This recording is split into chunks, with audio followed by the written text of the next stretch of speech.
we take our paddles? Yeah.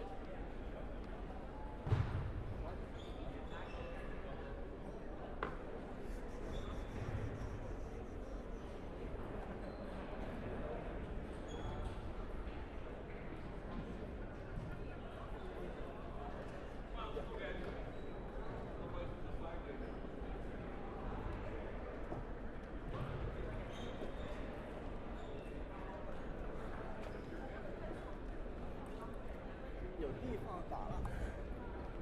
有这个地方打 yeah. All right, gentlemen. What's your name again? Alan? Alan? White or black? I guess white or dark blue? Dark blue. Okay. See? See? You guys get choice of side to start. Okay. 2-minute warm up. We are back here at the 2022 College Table Tennis Championships. Brandon Lawrence alongside Barbara Way. Barbara, we are into the men's championship double round of 16 action. So exciting to have them here. We're going to start and finish doubles today at the Collegiate Nationals. Yes, we are. We hope everyone sticks around here. Tables 1 and 2. Can you do it back real quick? We'll finish off men's doubles today. They started their first round a little bit earlier today. This is the round of 16. Here on table number 1, we have a slight change from what I told you before. From Texas, the number 8 seed, Jonathan Lee, Jishong Meng. NYU, the number 12 seed, Calvin Chan, and Alan Chen. Is ours through? Both these players won their round of 32 match in straight sets. And these are two top teams coming in. These players are also tired. They've played all their team matches today, and now they're top seeds in the doubles matches, but only one will move forward into the quarterfinals, or into the round of 8. Yes, we are single elimination the rest of the way here, so every player is playing for the right to advance.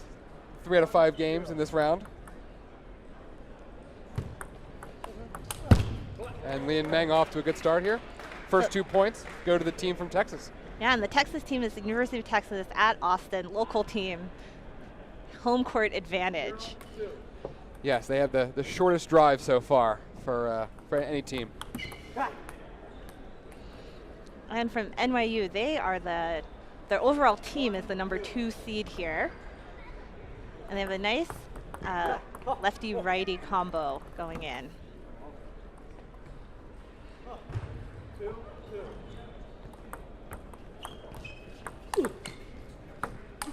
Yeah, that's good offense right there.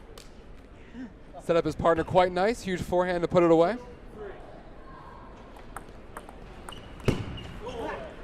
And in the Coed team competition, Barbara, NYU did not drop a game, winning all 3 of theirs 4-0 to advance out of their group as the number 1 team. So they did what they had to do in the Coed.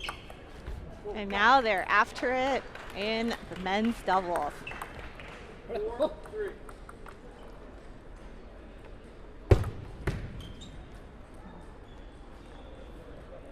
Alan Chen going for a little bit too much on that serve.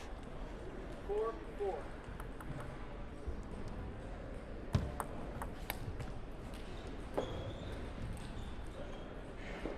You know, players are really warmed up from those earlier round matches, but it is the first time I've seen NYU on the show court, so it feels different playing here. It'll take a little bit of adjusting to get used to. Yeah, as a player who's played on these courts before, what adjustments do you have to make when you come onto the show courts? You'll see that the lighting's different, the floor is different, and it makes the ball feel slower, actually, so your rhythm changes.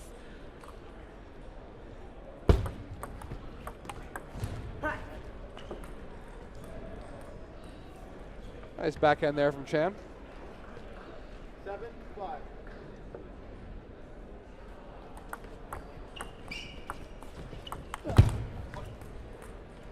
The Texas team is very, very strong. You just look at their build, right? Like, they're going to hit hard. And so it is important for this NYU team to control the shots very well, especially doubles in table tennis. It's not about hitting the hardest. It's really about strategy and placement, variation. Yeah, so far the Texas team has been much more high energy out there, moving around more, being active, playing as a team. They've got 5 game points here to take the first game here in the men's doubles round of 16.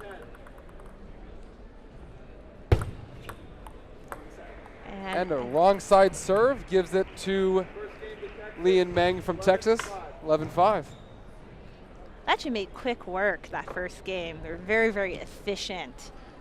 And if you are these top players from the top teams, also playing doubles, also playing singles, efficiency is important because you want to save that for the next round.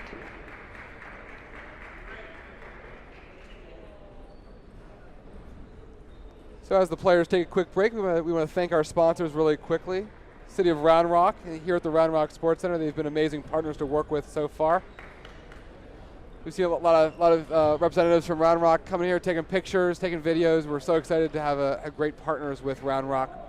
This is our 3rd time coming here, Barbara. 2016, 2018, supposed to come in 2020. Obviously something happened in 2020. And now here we are for the 3rd time. It's been great every time. Beautiful venue, awesome lighting. And I think the players love coming to Austin. It's a hip, cool place to be. Yes, and it's easy to get to for a lot of players as well. So we're excited to be back here. We've got NYU to serve here. 0-0.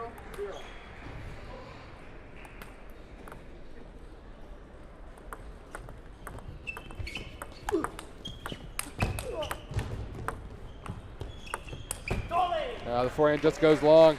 An incredible start. You know, in that first game, you saw them feeling each other out, and this time they're here to attack and to play the long rallies.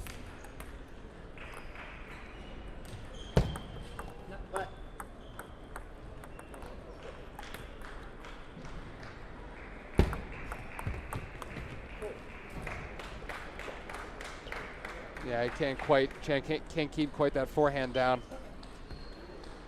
And a couple points here for Texas.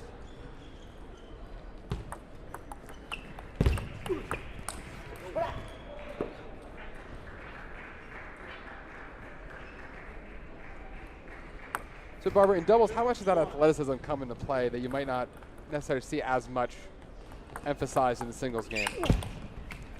Just watch this Texas team run around each other, and you can see sort of that athleticism.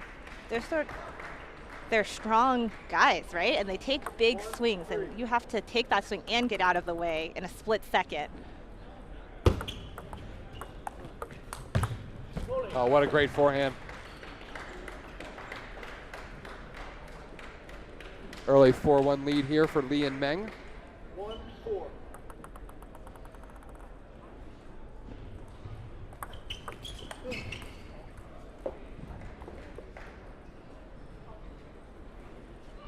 See, one of the fun things about doubles, Barbara, you know, not as well known, but you know, the umpires, they make the umpires stand the entire match in doubles. You know, in singles they get to sit down the entire time, but doubles they stand up so they can see the serve, make sure it's the right side, make sure the rotations are right. It's a little bit unusual here that the assistant umpire is also standing. Usually they let him sit, but yeah, you'll see that all the other matches the head umpire usually sits down for it, but in this one you need to stand.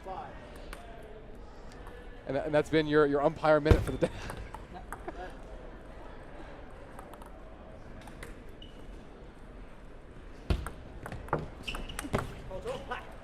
Nice opening from NYU.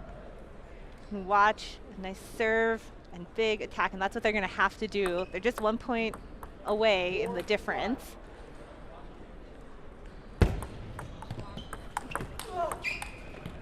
But they have to get ready. This Texas team is super strong. So they need to make the opening, and they probably need about 1 or 2 more shots afterwards to be competitive. Yeah, you've seen a lot of great defense so far from Texas, turning into offense as the point goes along.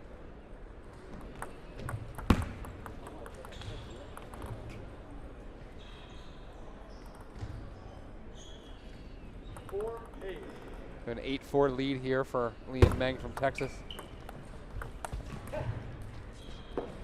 Missed the forehand wide there. If NYU is going to get back in this match, they need to make a run here to not go down 2-love. Yeah, they need to play really aggressive. You know, they have to go for these big forehands. Texas team is not going to give it to them. we saw earlier in some of the teams doubles, you could push and push and push, but not with these two big kind of like attacking teams. You need to either keep it really short. Yeah, a couple sprayed forehands here from Texas, 8-7. Yeah. You can't rely on those though if you're NYU. You need to play your own shots really tight. Nice attack. Yeah, very nice attack, can't handle it. 9-7 here. 2 points away from taking a 2-love lead.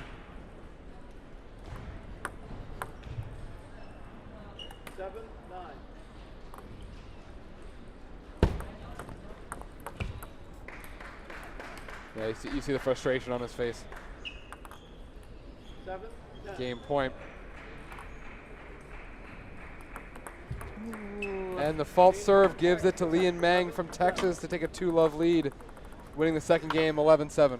It's been very challenging for this NYU team to find the openings. You know, this Texas team is so strong. You make a shot that's 1% too long, 1% too high, and they'll just destroy it. And they did spray a couple forehands, as you said, towards the end, but if you're the opposing team, you cannot rely on that. No, you can't, and I think even with those errors, you saw the difference between Lian Meng that game. Played overall a better doubles, and they've put themselves in a nice commanding spot here to close this out and advance to the quarterfinals. Thats right, and I think they're definitely looking to advance. They're at the 8th seeds. They're playing very confident, playing super confident. Also like to say, I think they are the doubles team for Texas in the teams match, but this NYU team is not. And so the Texas team has had more time to gel in the competition space today.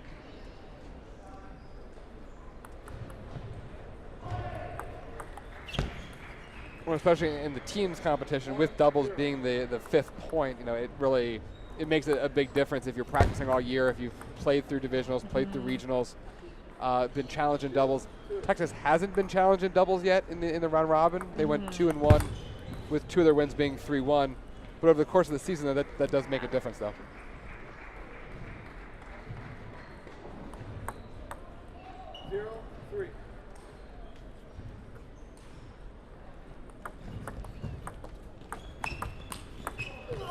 Nice pickup by Calvin, far away from the table. 3-1. Makes it 3-1 here for Texas. That was a nice forehand. But sometimes when you're playing and you feel a little bit outmatched, you just want to play your shots the best. You want to feel good about what you put out there. And I think that's super important. Absolutely, and Texas right now feels very comfortable. You can see it in their body language, in their swings, very loose swings. They're like, let's get on with it. They just want to swing. Yep. And you can see them even laughing to themselves, like, don't take it too far. It's not over. Don't take it too far. Yeah, nice backhand. Yeah, Calvin Chan, great backhand. Into the middle, you saw. And really nice placement as well. 5-3.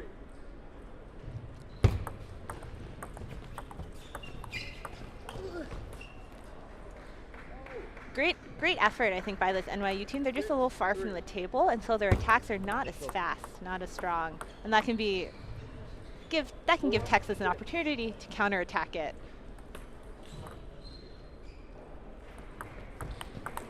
Yeah, we've seen it a lot of times this match where Texas has been able to counterattack very effectively. And that shows itself, 7-4 lead here for Texas. They're having fun out there. They're playing, it's Friday night, you know, they've traveled a long way, they've played a long day at table tennis, they're having fun out there. 7-5. But you can also see Texas taking their time a little bit. Because they know they want to finish this match right now. They have 3 points left in order to win this match. Well, especially how doubles can shift so quickly, you don't want to give your Ooh, just wide. You don't want to give your opponents a chance to get back in the match. You want to make sure you can finish it when you have the chance.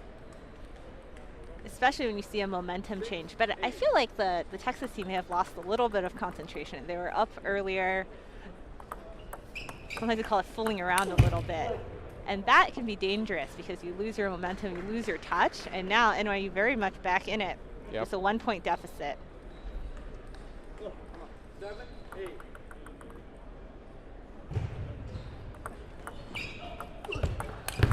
That's a big forehand. Gets back on track, gives them 2 points away from the match. And you can see they're more serious. It's the end game. 9, 7. They're ready to serve and take it from the Texas side. Oh, off the edge. Very lucky. Yes, especially after the net ball before that. 3 match points here for Lee and Meng. 10,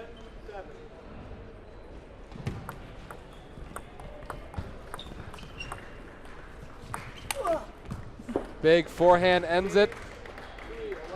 Lee and Meng advance to the men's doubles quarterfinals. Straight sets, 11-5, 11-7, 11-7. Nice job to the Texas team, and good effort from NYU. They had a lot of fun. They've played some awesome points. But they will not move forward, so it'll be Texas we'll see in the quarterfinals in their home turf. Absolutely. Well, the next match coming up here, we don't know yet. We're going to find out soon here, so stay tuned here on table number 1. But we'll be right back with men's doubles quarterfinal action here at the 2022 College Table Tennis Championships.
give a little round of applause for these guys.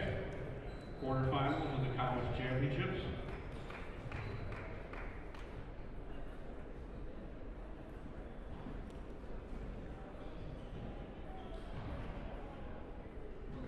All right, we have our head umpire is Simon Shu. And we have from Texas Wesleyan, Eduardo Tomioka, Santiago Montes Salarca. From NYU, Ludit Danny, and Jeremy Hazen. Assistant umpire, Martin Arevalo.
Table one, we have the second quarterfinals. I'm just going to read off the players.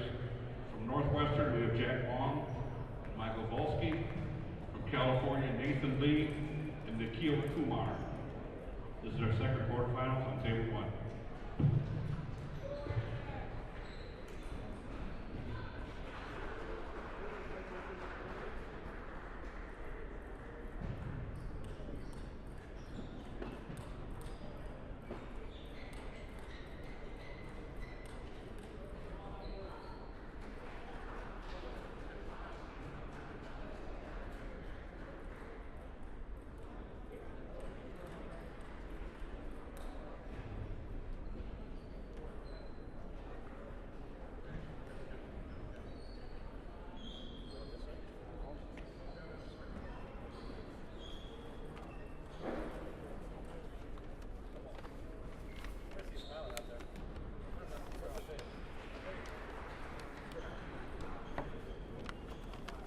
Jack and I think Michael and Nathan. Nikhil. Okay, cool. I guess we're at. Nathan. North number one. Perfect. You get it though. You see? Okay, guys, you get choice of side. Side? Okay. I always hurricane on that. I don't know what you use. I do. How do you even block with this? You're about to find out. Do we have the ball, please? Yeah. Who's serving? Me.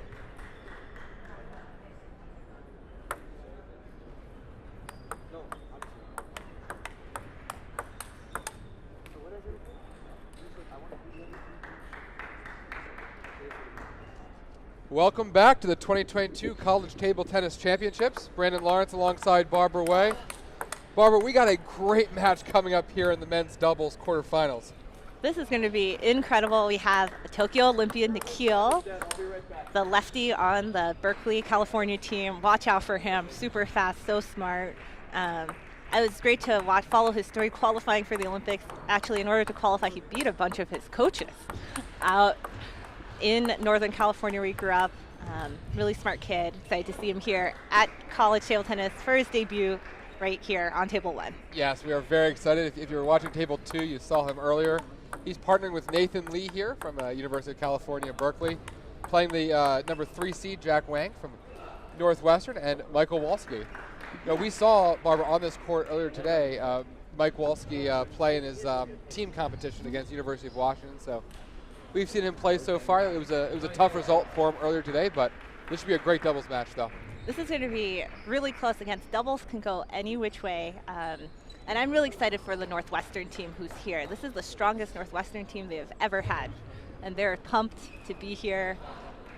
I've practiced with Michael Wolski a lot, having been in the Chicago area, and I've known Jack Wong since he was maybe 12 or 13. So it's great to have the whole family, the whole junior family here. Men's doubles quarterfinals round. Jack Wang and Michael Wolski versus Nathan Lee and Nikhil Kumar. Northwestern to serve.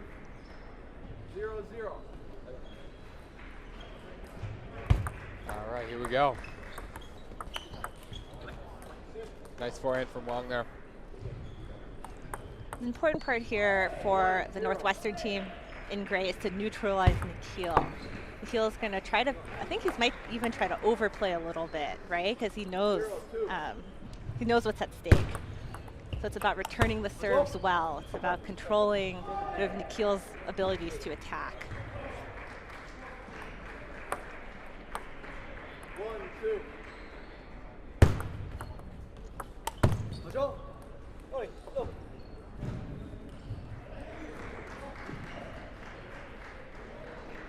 2-2.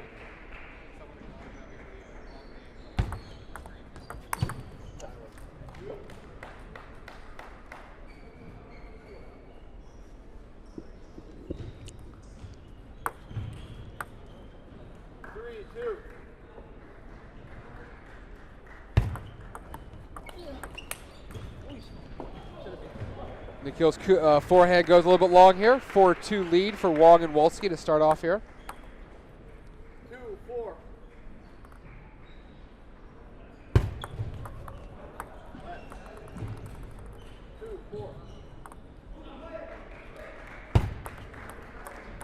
And the false serve. 2-5.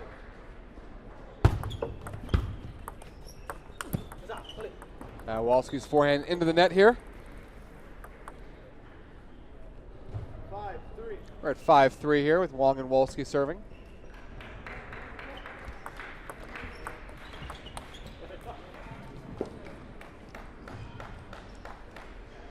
Yeah, Barbara, it seems like the California team is just a little tight so far. They're missing some shots. They're a little frustrated. 6-3. Not quite as loose as we saw in previous rounds. And just as I say that, the commentators jinx. That's right. They look great to me.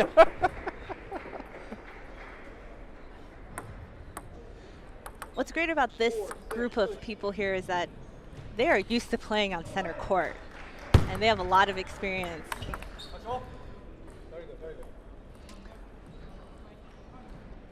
Yeah, and that comes in handy, especially as you move through the tournament, play more matches on center court, get more comfortable.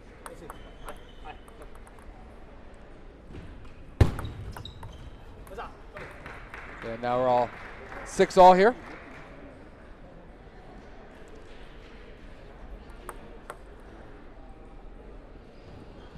There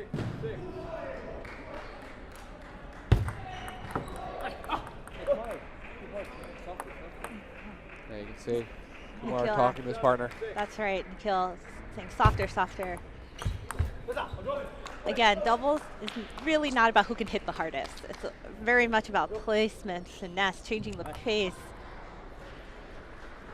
And so sometimes you hear more softer, softer, softer. Yeah, you see Wong a little bit tight there with that return. 8-7 lead here for California.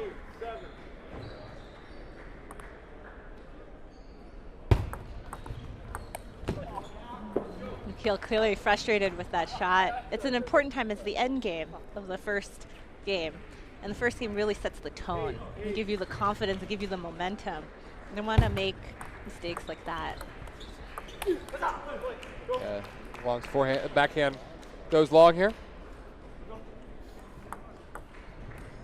Let's see Kumar talking to Lee. 8, 9. 2 game points here for California. Take the first game. And they have the serve with Nikhil serving. It's a really advantageous spot to be in. They need to close. Oh, net and then wide. 1 game point saved. Very smart play by Northwestern. 2 corners, making that California team run. Taking a couple extra seconds. Now forehand return goes long. Kumar and Lee take the first game, 11-9. It was challenging. It was hard, very difficult for them. I mean, they are the underdog seeds, but at this point, seeds don't really matter. Absolutely. We're at as a reminder, this round is still best 3 out of 5 games. So you see on the screen there, up to 5. If you are Northwestern's coach here, what are you telling them right now? What adjustments do they need to make to get back in this match? Yeah, I actually happen to know the Northwestern coach, Ned. He's an awesome guy. He's been with the team for a long time. And I think they need to play. I just feel like it was a little sloppy for both teams. You know, we're looking for tighter control on the net, shorter pushes, more just kind of, when we think about it, we should probably see like short push, and an opening. And that's not quite what we saw. So I would go for more opening shots. And that'll be interesting to see. Yeah, they came right back on the table, so their break was short. Yeah, they're ready. They're ready to go. They've heard what they need to hear. They're getting themselves ready for this one. Yeah. I would also think about the Northwestern team playing to the 1 to each corner again. I think that was really helpful for them. They don't want to switch. It's a Coed thing. Yeah, good old towel box etiquette here on table 1 about what's which one. Oh boy, well hopefully we can stop hearing the phrase "it's a COVID thing." Oh, great forehand. Yeah, this is Nikhil at his best, right? That like serve and follow up, and that's what they're going to look to do. 1-0. Yeah, Michael Wolski is a very consistent player, I would say, and that's probably what you saw earlier today. A lot of long rallies. It's tougher because they're going to give him some really challenging serves, and Nikhil is just going to crush it. 0-2.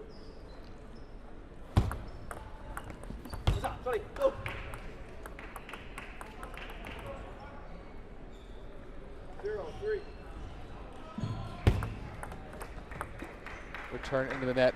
You definitely see with the California team talking a lot more than Northwestern, a lot more communication.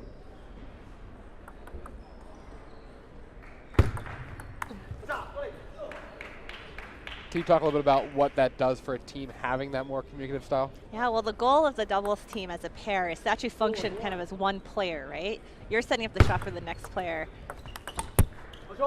And when you have that communication, you actually can function as one player instead of 2 singles players just playing next to each other.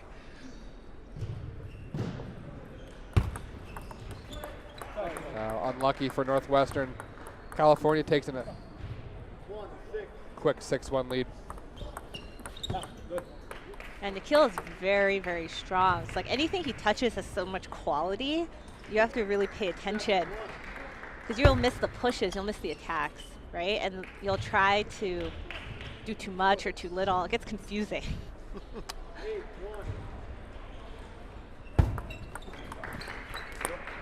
Well, it's definitely been confusing for Northwestern so far here after a tight first game. 9-1 now for California. Yeah. it's not the best rotation for Northwestern with Michael serving to Nikhil. Yeah, or hitting to Nikhil in general.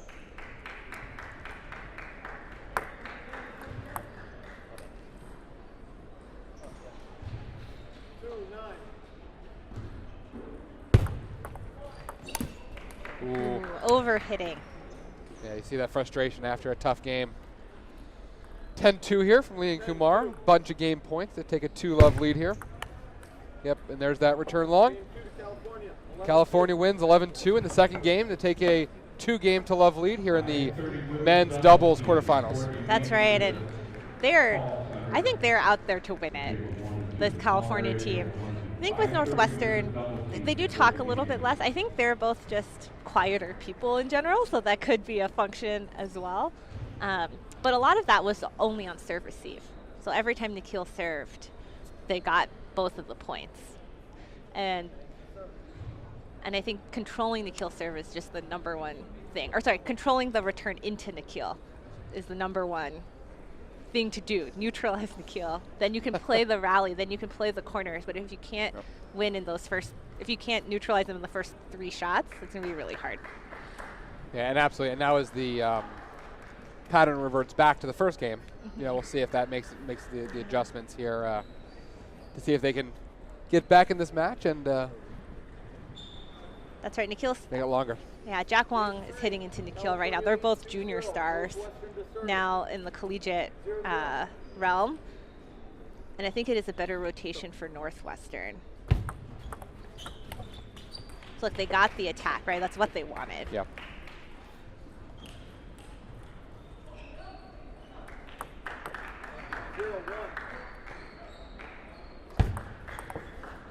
Yeah, nice serve by Jack. Sorry for that language that comes across the the mic. Nikhil wasn't particularly happy with that return.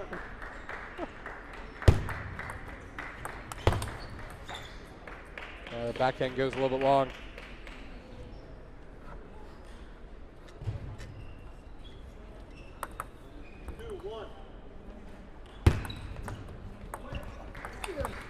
Yeah, big backhand there. Definitely a much better game for him so far. Seems like they've kind of buckled down a little bit, focused again. That's right, and this rotation is just so much better for the Northwestern team. A lot of it is that Jack hitting Nikhil gives a very, very high quality ball to Nikhil, and so this neutralizes power. And allows Northwestern to play so much looser. Yeah, just like that, Jack's really great touch close to the net.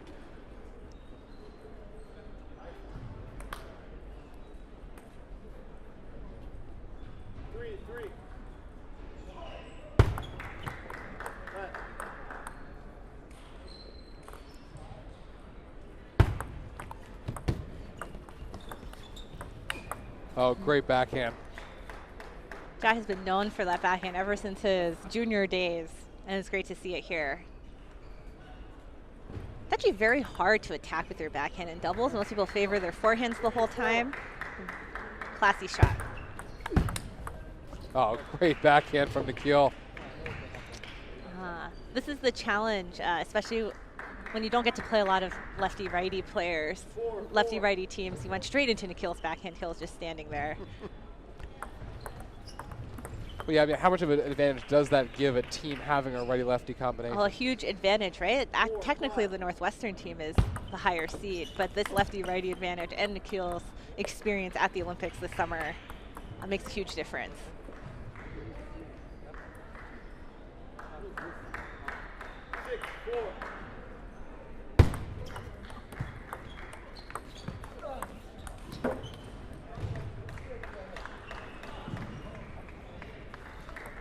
Yeah, it's been a much tighter match so far here. We're at 6-5 here in the third game.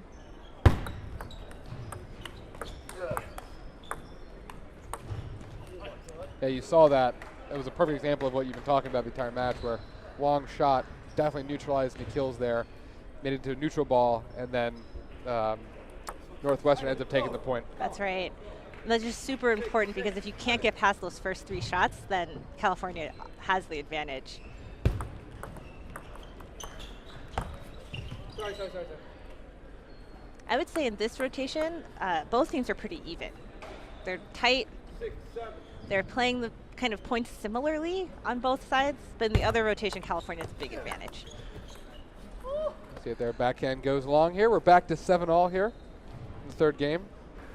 We'll see if Northwestern can break through here. They've been close in the first and the third game. Can they break through here and actually take the game? 7, 7.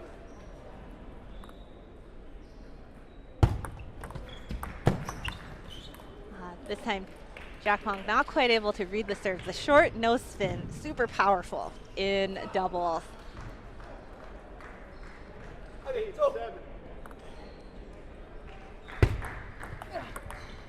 Yeah, better job there. 8-all, third game. This is Northwestern's chance. They need to close this.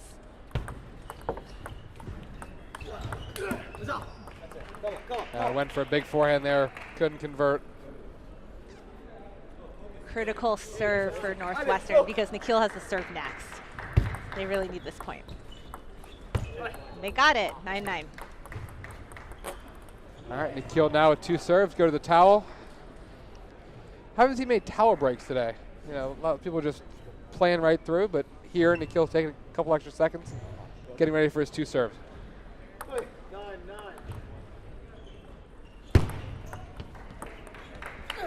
Oh, great backhand. Jack's signature shot, backhand, so good. And that gives Northwestern a game point here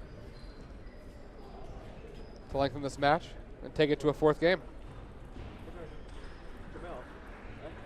9, 10. Forehand goes wide. Northwestern takes the 3rd game, 11-9. 2 clutch return points from Northwestern there to close out that game. And now is the real challenge. I mean, that was challenging, but this is a bigger mountain because they need to figure out, they need to have a plan, right, for how to return Nikhil's serve. And that's going to be the number one thing. You can see Jack talking to Michael about that right now because that is the number one thing they need to do. And if they can do that, then they'll have a chance. And also expect to see a timeout be used in this 4th game, especially on the Northwestern side. Oh, I missed it. Yeah, they have not. Both teams still have their timeout. Coming up next here on table 1, we're going to have the women's doubles quarterfinals coming up here. We'll have NYU and Texas playing. That'll be an exciting night of doubles tonight. We've got men's doubles, women's doubles, women's doubles the rest of the way. So we're going to finish it off strong tonight. Yeah, we're going to crown our first national champions tonight. This is super exciting. 2 games to 1. Yes, and here we go here. California to serve. Game 4. 0-0. Lee will serve first. And here we go. And here we go. This is the challenge. This is it. If Northwestern can control Nikhil, neutralize Nikhil, then they will be able to, you know, have a chance in this game. If not, it's going to be really hard. Serve fault. No, the serve was on the other side of this line. The first line. We have a wrong side serve. 1, 1. Yeah, 1-all.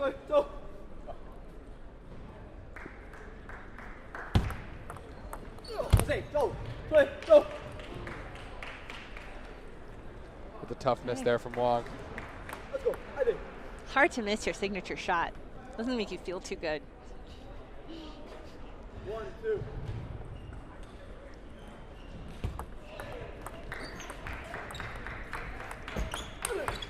Oh, great forehand there. Northwestern's coming out looking a lot more confident, but they do have they have one weak sort of situation. Yeah, those are tough backhands to miss for him. I think I'm not sure if the umpire saw this, but I think they messed up the rotation. I think it should be Michael receiving. Oh no. Yeah, I think it should be Michael receiving. But yeah, I think you're right about that. That was a different. That was the rotation from the from the previous game, the 1st and 3rd game. Yeah.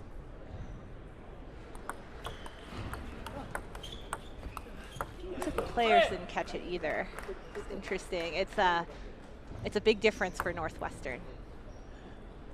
Yes, absolutely. Forehand goes long. Northwestern's got a 5-3 lead here early. Yeah, this one looks right again now, right? That's right. Yeah.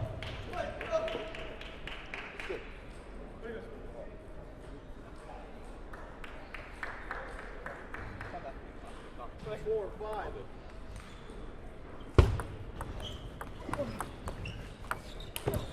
Nice play by Northwestern. Actually, they're getting pumped up. They are a big difference from the first two games where they kind of sleptwalk through it, didn't get excited, didn't get into the match. 6-4. And they could just be slow starters. That's her. A lot of times you'll see the players call the lets before the umpires do. A lot of times they can see the spin, feel the spin.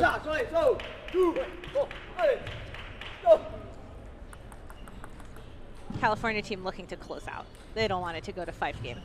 6-5. Yeah. It's a great serve. Set up his partner. Wong put it away. 7-5. You can see the frustration kind of in the body language from California. You know, sometimes they say you don't even need to watch the point. You don't need to know the score. Just watch the body language. That's a tough return to miss. 6-7. A couple tough serves there from Kumar. We're at 7-all here in the fourth game.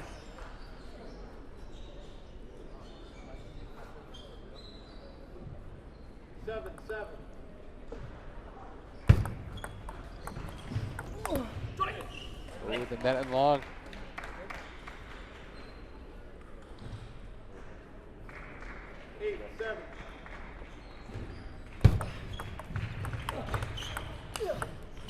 Awesome. Oh, great backhand.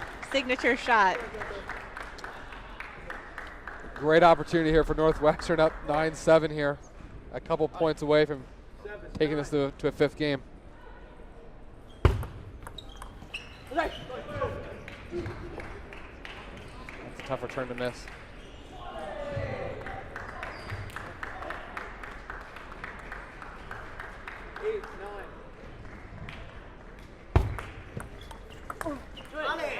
Ooh, that was a good return there from Wolski.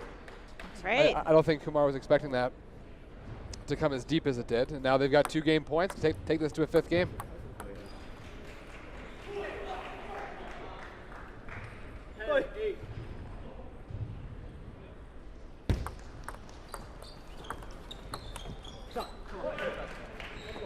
Backhand long, 1 more game point.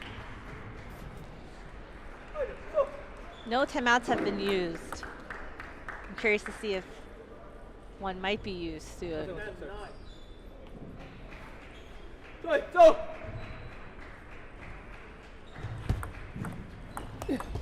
And Jack does it. There's that backhand we've seen all match long. It's really his signature shot and it wins. Well, I would hope it would be, if it's a signature shot, I hope it would be a winning successful shot. Yeah. You wouldn't want your signature shot to be a bad shot, My signature shot was missing, big forehand. So now we've got a fifth game coming up here in the men's doubles quarterfinals. Lee and Kumar won the first 2 games. That second game especially pretty handily. 11-9 the last 2 games for Northwestern. Now, as we go to the fifth game, let's talk about California for a second. What adjustments do they need to make sure they can close this out? Yeah, well, in these last 2 games from Northwestern, we saw Jack Huang being able to make his 2 signature shots from his backhand side. We didn't see that in the first 2 games. He didn't even have the opportunity to swing for them. So if I were the Berkeley team, I'd really focus on just controlling a little bit more. Michael Wolski has a great attack, but his style is really more consistent. There's not an attack, I think, that California could never deal with. So they could kind of try to play more like closer to the net and set up Nikhil to make that kill. Game 5, Northwestern to serve. 2 games to 2. That's a great point. We'll see if they can you've seen the energy level rise here a little bit.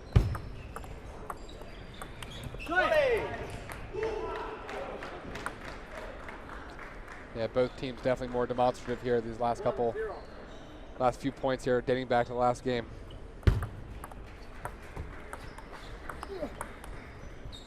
Oh, Nikhil, almost with that creative backhand. But I think he was just not in position to really make his backhand swing.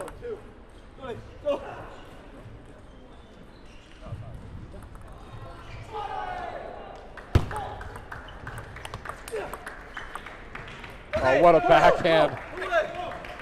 What a forehand from Jack Wong to start that crazy rally.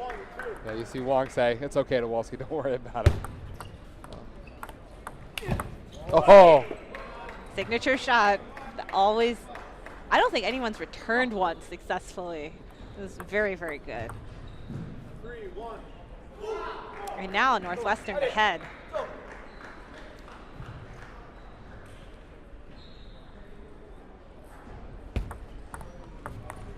Ooh, just long. You can see Wong wanted that one.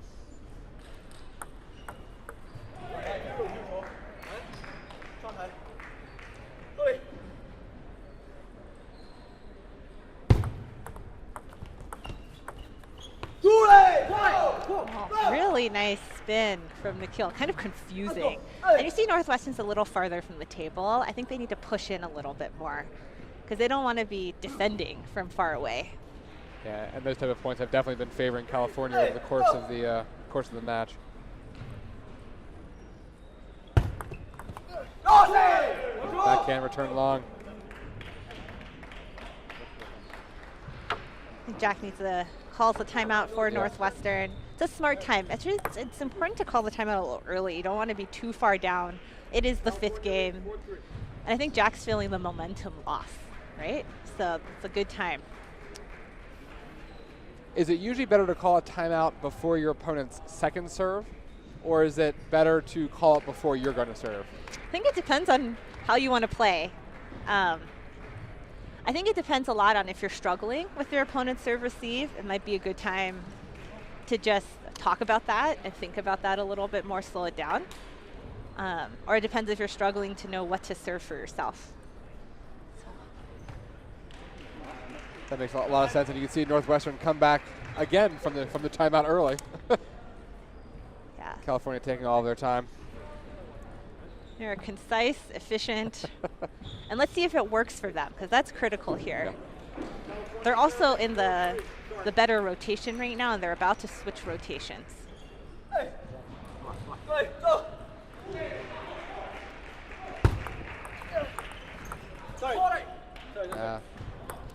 think it was jammed up Wolski. Yeah, and I think it kind of hit the edge of Nikhil's racket.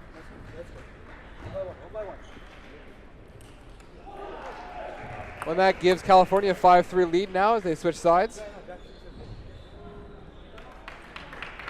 Long to serve here. Needing a couple points here to get back in this 5th game. Yeah. Great forehand, and you can see the reaction there too. He knows how important these next few points are to finish this match off. This is the stronger rotation for California Berkeley. They're going to milk every second of this.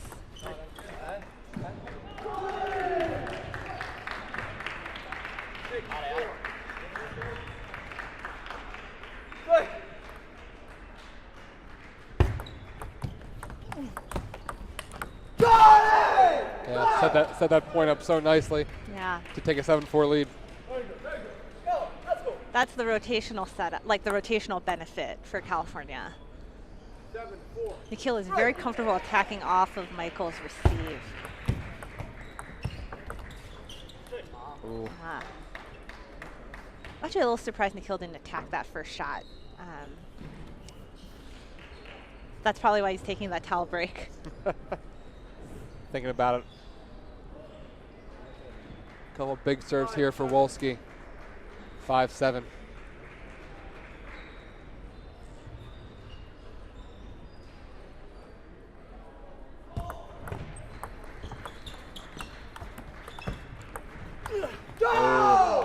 couple net balls. The forehand goes long from Wong.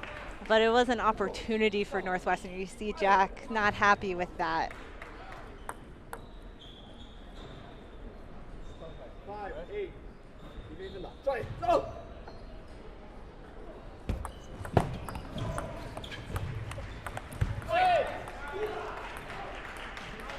Nikhil looking at the table, confused. He felt it took a weird bounce. He's such an emotive player. It's always exciting watching him play. Absolutely. 8-6.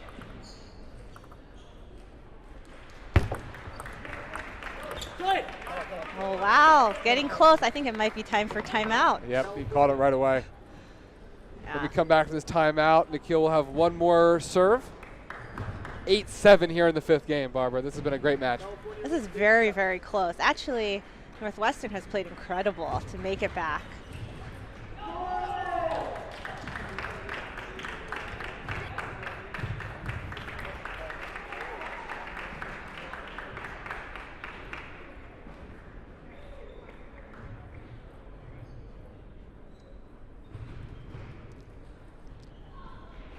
Yeah, and as we're at 8-7 here in the 5th game over on table number 2, Texas Wesleyan and NYU are playing their doubles quarterfinal.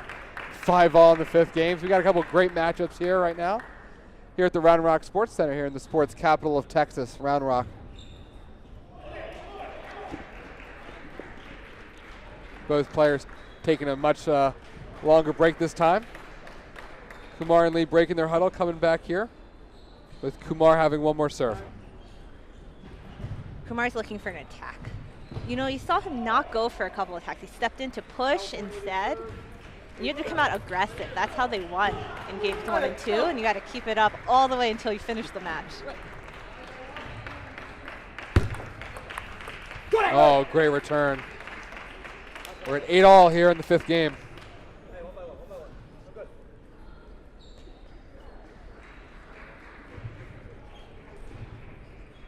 Let's see Wong here serving. 8-8. Nikhil telling Lee he needs one here. Ooh. Northwestern lucky off the net, apologizing for it. 9-8. 9-8. Oh, amazing. So soft, kind of like changing the rhythm.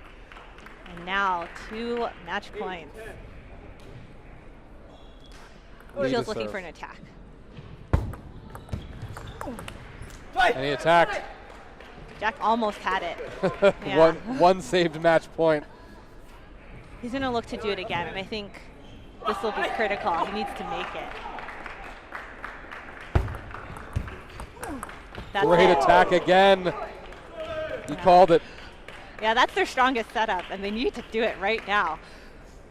And I think the Northwestern team knew that, too. This is a tough time to try to win.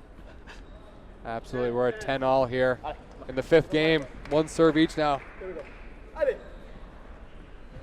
Here, Jack Huang looking for signature backhand. Oh. Nikhil knew he had to attack there and force the error from Wong, and now Lee and Kumar have a match point. Their first of the match so far. Tension is building. This is very, very close. I think Kumar's reputation as the Tokyo Olympian, 11-10. big news if he gets eliminated, despite being a lower ranked team. Oh. The net and the table, and the match is over. Nathan Lee, Nikhil Kumar of California advance 12-10 in the 5th game. Barbara, that drew everyone over here to the crowd to watch that match. That was incredible, incredible play from both sides. Actually, really impressive from Northwestern to come back. I mean, they looked almost out of it after game 2. And so critical, major props and claps for them. But it is California Berkeley that's moving on.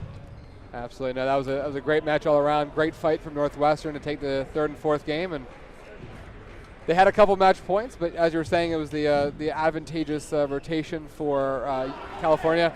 But that doesn't guarantee a win, though. They had to take advantage of it. They were smart, set up the attack, and here we are with Nathan Lee and Nikhil Kumar advancing to the men's doubles semifinals. Coming up next here on table 1, we'll have women's doubles quarterfinals action. Stick around after that for the men's doubles semis. And then again, like we talked about before, we're going to close it out tonight with the men's doubles and crown our first champions this year. Yeah, super exciting. Take a little break and we'll be right back with more action on table 1.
Red, blue, red, blue. Say it again. They're red. Who is red? You blue. You red. Okay.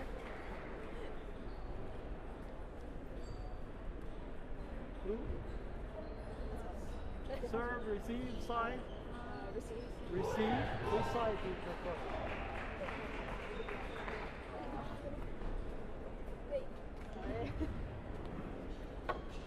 Okay, 2 minutes practice.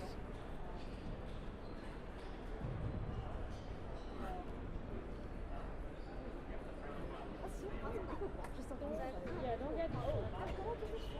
Find yourself. Huh? I'm sorry. I'm sorry. Okay, say that. 别停一下。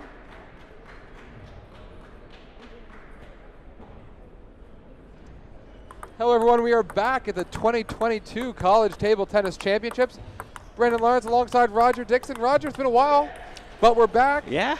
Welcome back, everybody. And we are here for the women's doubles quarterfinals matchup between Andy Mai and Yuting Zhang of NYU and Eden Ji and Kelly Zhao of Texas.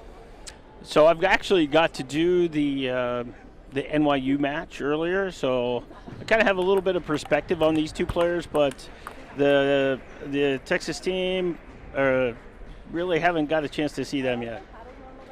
So the NYU team, you got a righty-lefty, so different strategy and angles. So it'll be interesting how this matches up. Absolutely, and the Texas team is the number 2 seed.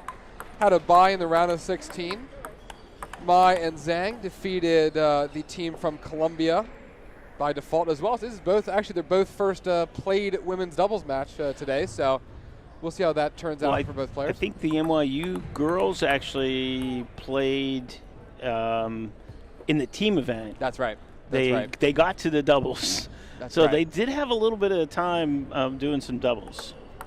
That's right. Well, and that becomes important too, especially as the team competition rolls around. Those doubles matches are so pressure-filled, but so important as the competition goes along.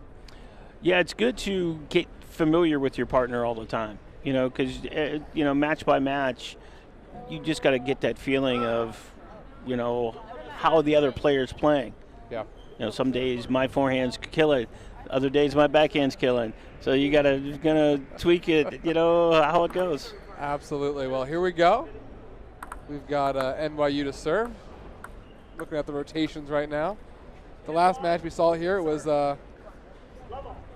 Kumar and Lee from California. Rotations played a big part in that match. It came down to a good rotation at the end. Kumar took advantage, and they got the job done. Great first point. Ends with the Texas forehand winner. Yeah, that was a great counter loop right off the bounce. Looks like they're ready to go. A little home cooking, maybe. Yeah, they have the shortest drive here. Great backhand.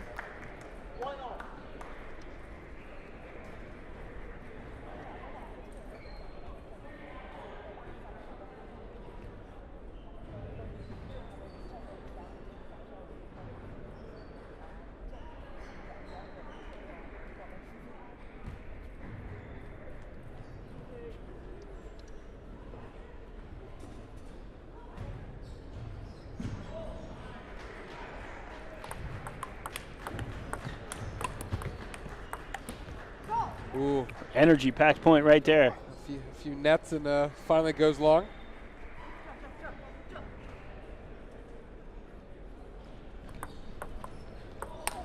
Oh, big forehand. Bit of a misread on the serve return. Gets the ball up high and it gets dealt with.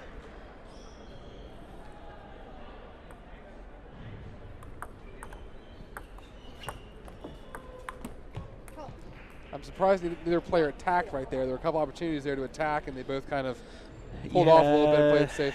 I saw that earlier, too. If it's not really super comfortable, they're really waiting for the perfect ball. I mean, they're overly patient at times. Yeah, and ratings-wise here, the Texas team is the number 2 seeded team, with both players being over 2,100. NYU's ratings are very high as well.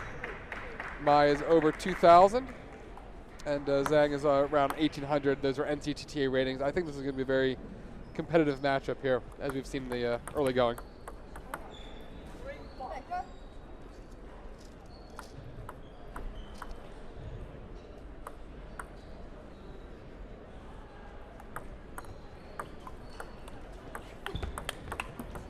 Nice open, nice counter.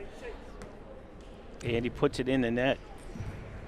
Just a little too quick as she was anticipating it.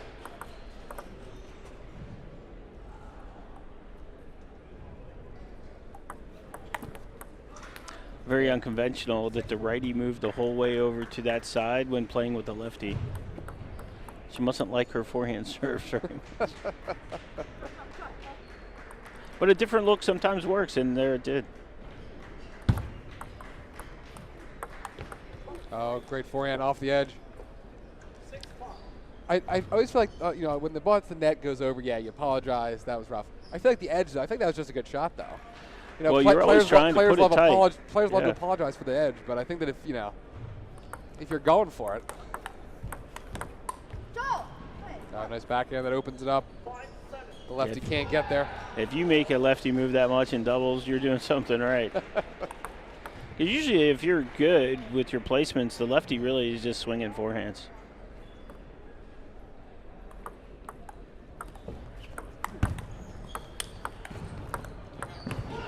Oh, great idea. Going inside out on the backhand, trying to put both righties together, pin them into one corner. And NYU has to do a better job of keeping that ball lower. That ball is popping up a little bit for Texas. Texas has a 9-5 lead here in the first game. Looking to close it out here and take an early 1-love lead.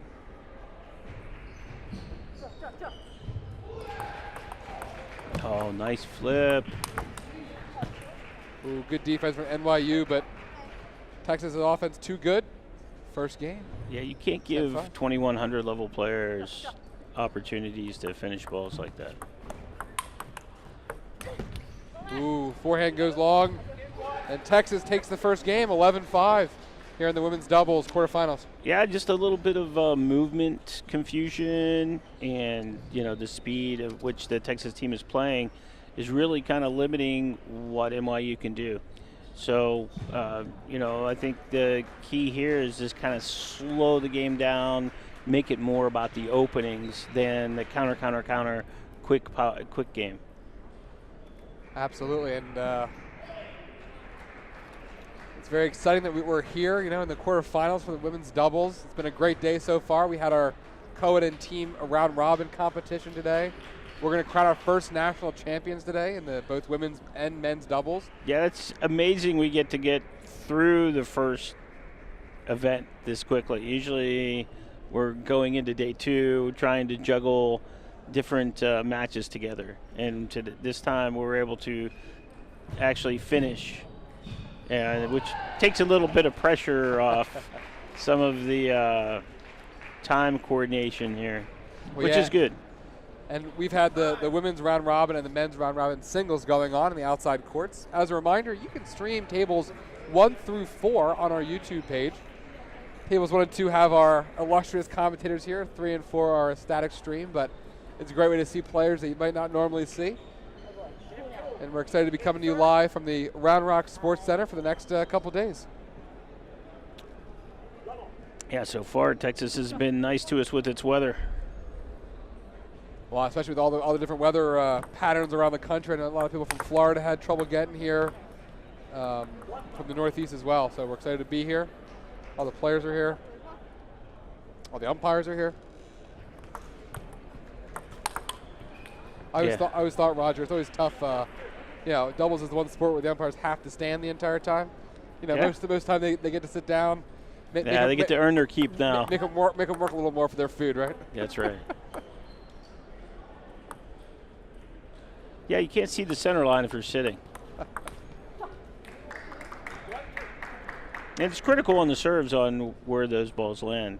Because, I mean, even in playing doubles, I'll have moments where I'll be like, that looked like it turned in. It's, yeah, no.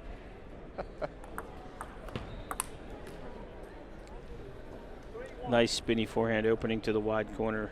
Made Andy, the lefty, chase it the whole way across the court. By the time she got there, she couldn't control the spin. Yeah, it seems like Texas is doing a really good job so far of knowing when to attack, when to push, when to block, when to move them around. It's been a comprehensive effort so far from Texas.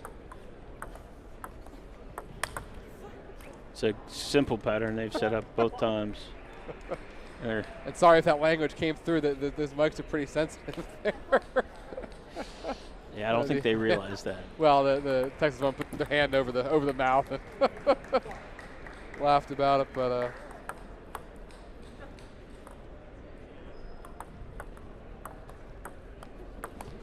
wow, nice spin opening. The Texas team has really got their patterns down tight and are really good at setting each other up. Yeah, I think they're showing why they're the number 2 seed in this tournament.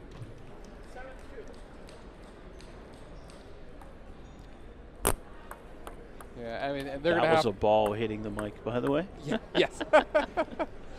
Well, and they're going to have to, you know, this doubles team for Texas, I mean, looking at their roster, you know, both Kelly and Eden are, you know, like I said before, above 2,100.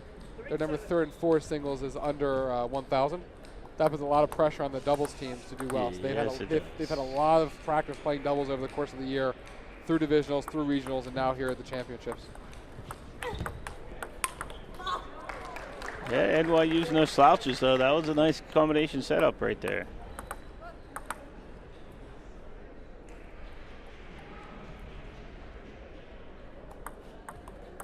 The forehand goes wide there. 8-4 lead for Texas. Texas did a great job there. If she would have pushed that back heavy, that loop would have landed. She kind of deadened it out, and Andy overswung.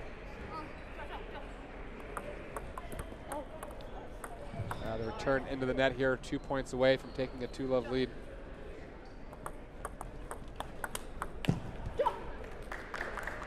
Nice pressure from NYU there, causing the mistake. It's going to be the key for them to keep that pressure. A nice forehand there from Zhang.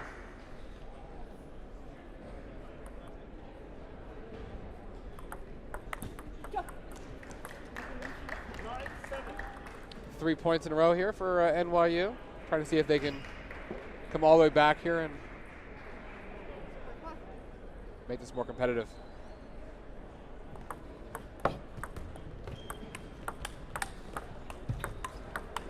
Oh, great point.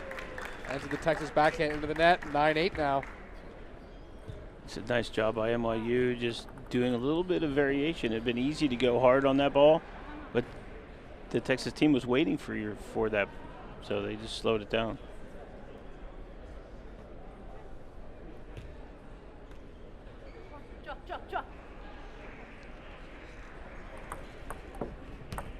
Oh, great serve, sets up the huge forehand, gives Texas 2 game points here in the second game.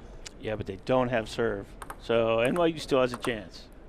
When you have serve, it's just got a slight advantage. And the return forces the error from NYU. Texas takes the second game 11-8.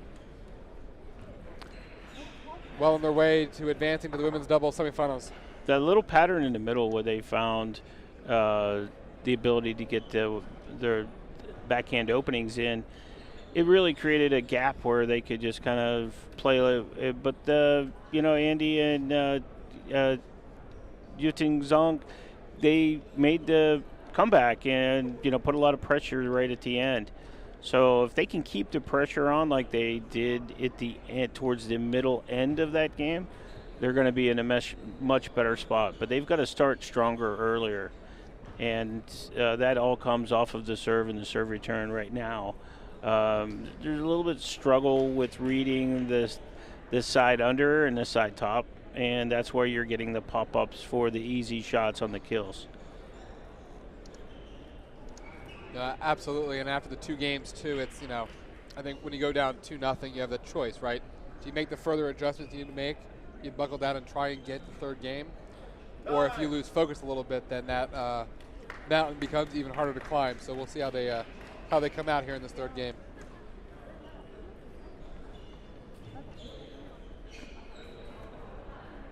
Now it's a critical adjustment time. This is it. This is all for all the hopes and dreams. Right here. But like anything else, it's one step at a time. You've got to win this game to get to the next game. And you got to win that one to make it to the fifth. So we'll see how NYU does with keeping their composure and not trying to outplay themselves. Yeah, well, the winner of this match is going to play the winner of Maria Castillo, Sophia Wu from MIT, or Ki Chu Samhita Kushnik from Michigan State. So that should be a great semifinal if we get to that point. We saw Castillo and Wu win a couple matches for MIT earlier today on these courts. So yeah, that's a unique setup there. Big forehand. Have to start being aggressive, right? But that's exactly what they need to do. They need to set the fact that they're going to be the aggressor. They're going to take the attack. Nice big forehand, though. Yeah, and the fact she went straight up the line. Very good tactical play in doubles.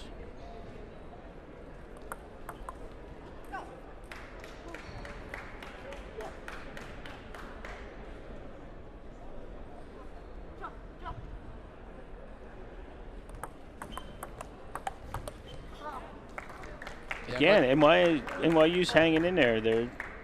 They're seeing what the patterns are now, and they're being able to stay in good placements with their feet. Yeah, much better start here from NYU. It seemed like, we saw this in the last men's doubles match as well. It took a couple games for Northwestern to figure it out. I think we're seeing that a little bit here. It started out with Andy Ma doing a great serve.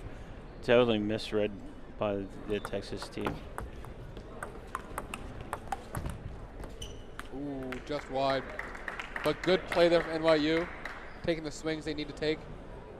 Yeah, their confidence hasn't, weakened even though they're down 2-0.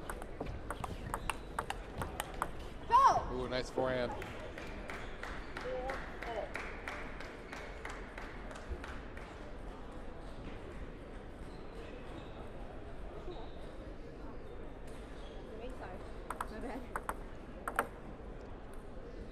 Figuring out the rotation here. We're at 4-all.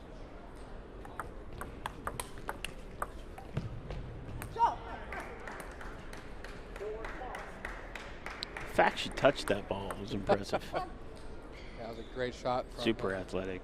Yeah. Ooh, going for too much.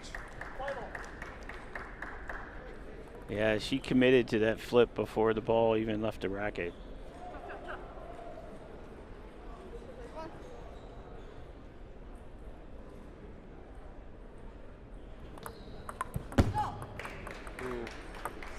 That return has to be put in play there in that situation. 5-all, down 2-love. It's a tough one to miss. Great forehand there from. Yeah, this is a really nice, composed game so far. Yep. Yeah, NYU's really tactically working well together. Ooh. Some soft touches. Got to read better on the serve though. That's killing them right now.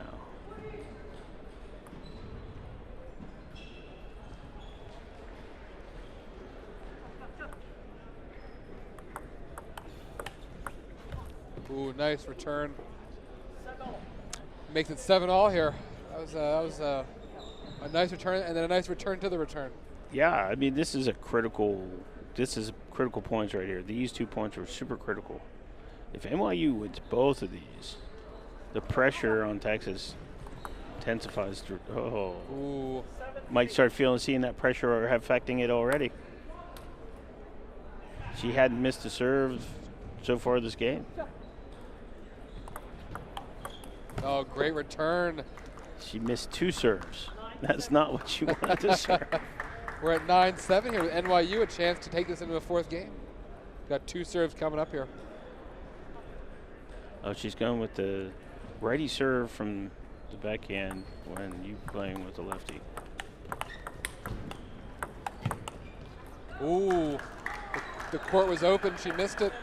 10-7 now. 3 game points for NYU. That was well done by NYU to change it from speed to spin.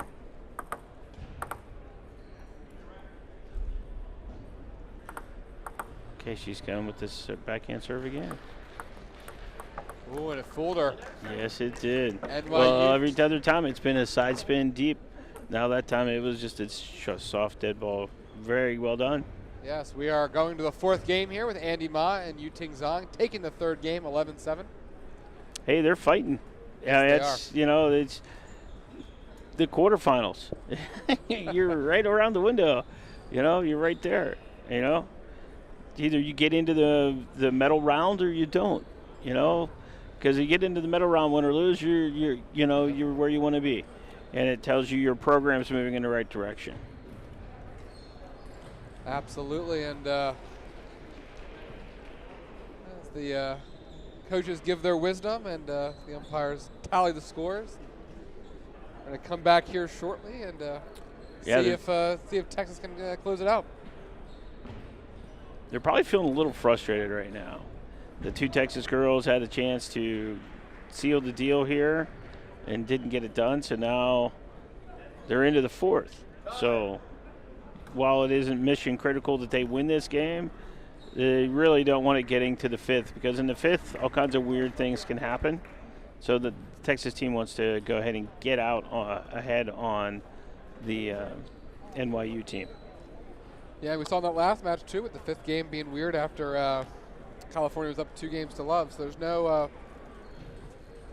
guarantee that just because you won the first 2, even if you get to a 5th game, momentum in doubles plays a big role in who can close it out. So see if they remember the magic patterns that they were doing earlier. Yes, they do. Well, a lot of doubles is figuring out the right patterns and then taking advantage of those patterns. That's right.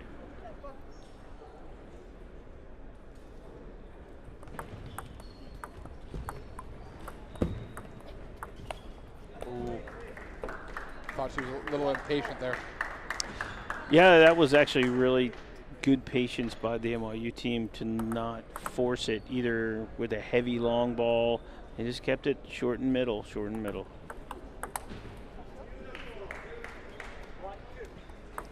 Yeah, you hear the coach in the background yelling, "Beautiful, beautiful." That's exactly what he wants them to do. Yeah, open up the lines.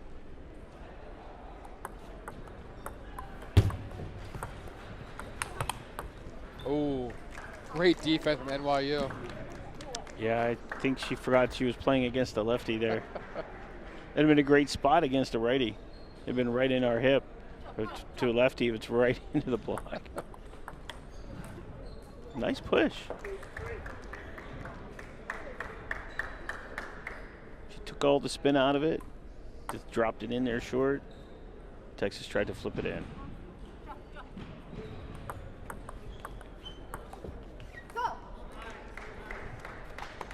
Got a tight 4th game so far at 3-all. What, did you expect less? Oh, nice flip.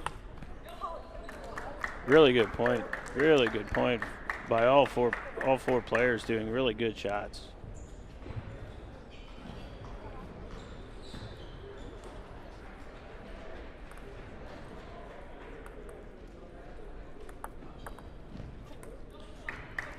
Yeah, Texas has had some trouble with that serve recently, not being able to control the return. Well, it's coming from the left hand, and I think she isn't really following it the whole way through.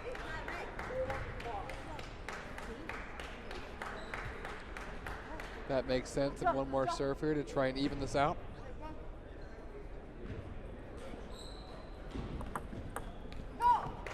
Ooh, just slid away from her. Yeah, she's trying to swing right to where the ball is, and with this little bit of side spinning on there, it's just curving out away from her.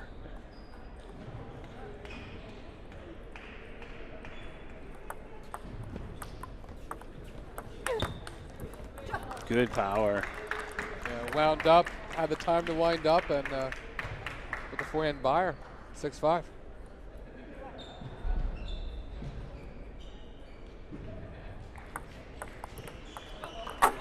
Oh, trying to do the slide on a dead ball.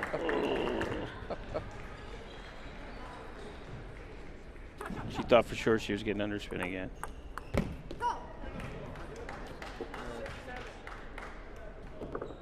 NYU's taking their timeout,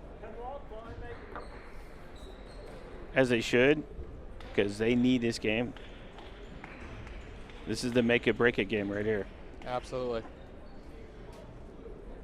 They have a 7-6 lead here. And in their corner, Gao Yunjian, who is a former collegiate national champion himself. That's a good experience to have here as Oh yeah, come through the championships. NYU's favored in both of the Coed and the women's team. The Coed team is seeded number 2. They had a good run so far. They're number 7 in women's, and they actually did not advance out of the women's today. Maryland beat them in 3-1 to advance out of their group, but their Coed team had no problems today, winning all of their matches 4-0 and advance top out of their group for the knockout rounds happening tomorrow. Yeah, well, I wouldn't, when you got at NYU, you've got an Olympian. You should be doing well. Well, I think we've seen the Coed here. I think it's a really, coming into this, it was a 3-team race between NYU, Texas Wesleyan, and Indiana. I don't think we've seen anything today that would change that. I don't know. California could be the dark horse. I think California has a chance. Absolutely, no. As the 6th seed, it's not a. If they see what draw they get coming out of their, winning their group, but.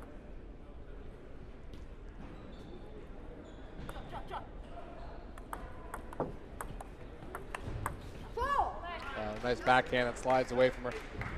Yeah, when you have a player with a good backhand and you have a lefty on your opposing team, yeah, it's critical that they play the backhand to open up that big wide angle. Absolutely. Too many times people think they got to cheat around and use their forehand, but against the lefty, it's okay to go ahead and use your backhand and widen the angle.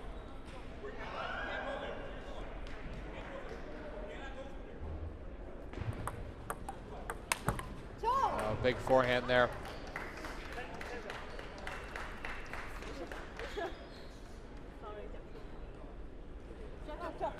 Got match point here for Texas, up 10-7. The backhand winner finishes it off. That was the important part right there. Eden G. Kelly Zhao from the University of Texas here in Austin takes the women's doubles quarterfinals against NYU and will advance to the semifinals coming up here shortly. Yeah, it's pretty impressive. The two girls really got their games in sync. They did face some different challenges with the righty-lefty combination, but I think the experience of the two Texas players started to pull through. Because I think they have a much more challenging region. Yeah. So I think they had more higher pressure matches in their region than what the NYU team did. Well, Roger, coming up next here on table number 1, we're going to have a great matchup in the men's doubles semifinals. Nathan Lee, Nikhil Kumar from California against Mudit Dani and Jeremy Hazin from NYU. Well, both of these teams just went the distance with both of their the opposing teams, and you would think that Mundit, the NYU team, would have a slight advantage with Mundit Dani being a former, when he was a junior, he was a world juniors champion, semifinalist, and Jeremy Hazen is the current Canadian national champion. So It should be a great matchup coming up next here. We'll have plenty of time to talk about it here. We're going to take a short break here at the Round Rock Sports Center. Brandon Lawrence alongside Roger Dixon, thank you all for joining us. We'll be back here shortly with a great matchup between Lee and Kumar. yeah, we're going to charge our batteries. We'll be ready to go. Yep.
guys have your choices of black or red. Black.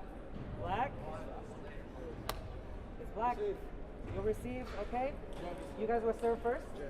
Jeremy will serve first. Who's going to receive first?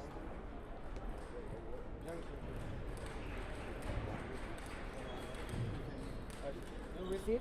All right. 2-minute warm-up.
Semifinal represented between California representing by Nathan Lee, Nikhil Kumar, and NYU represented by Coed and Jeremy Hazin.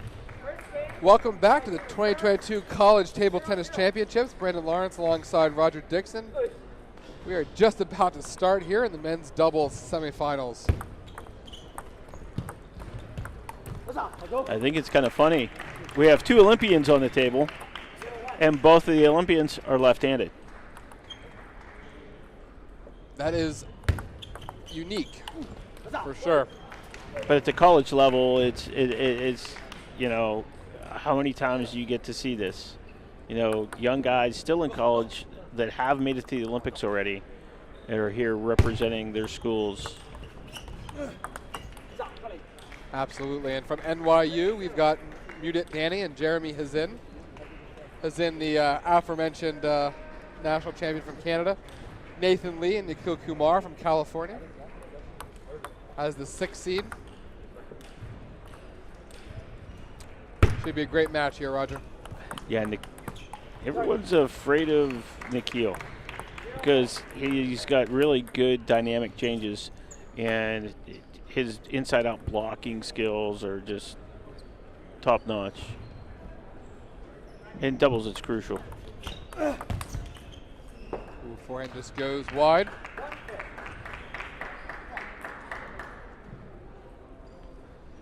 Both these teams had a tough route to get here, winning in 5 games in the quarterfinal. Lee and Kumar defeated Wong and Wolski from Northwestern 12-10 in the 5th after being down 10-8. We saw that match here earlier. Danny and Hazin defeated the Texas Wesleyan team of Tomoki and Solarte 11-8 in the 5th game. So both teams well tested to get here. Oh, it was crazy. The guy was down on that court for some of that match, and the Texas Wesleyan, that matchup with the NYU guys was just amazing. The point quality, you know, the little mistakes and net cords and stuff just weren't happening. It was just like power on power the whole time. Absolutely. We're at 4-all here from 4-Love.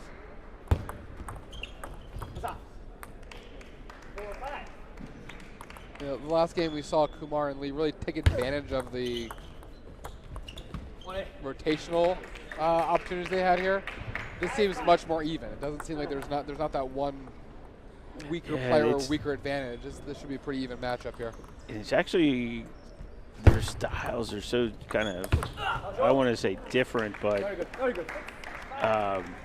yeah, Moondit's really quick off the block, really good hand play, and Jeremy's kind of a counter puncher with power. Oh, great forehand there from Hazin. 6-all.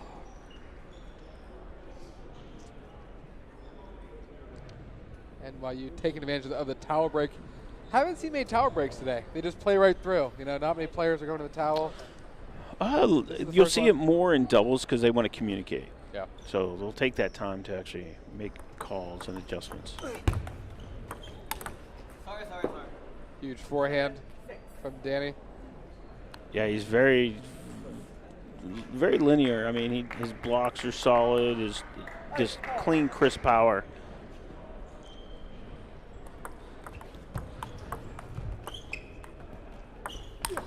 Oh, great forehand. Great patience there as that ball was spinning.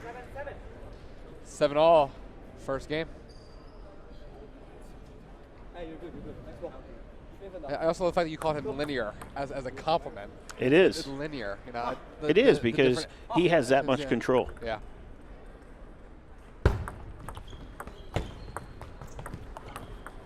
See, like that. Yeah. And just a small little ball, very smart, just boom. Totally handcuffed to return.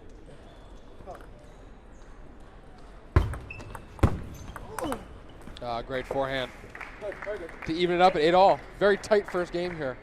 You can see both teams trying to play their game, gain an advantage.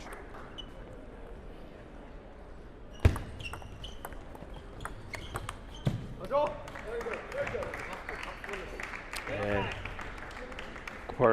Kumar's partner has a nice backhand, so he can widen that angle against Hazen, the lefty. Nice little flip right there. 9-9.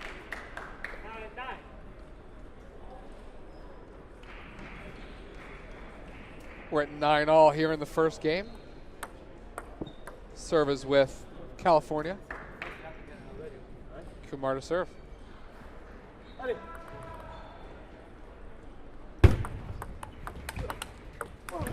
Ooh.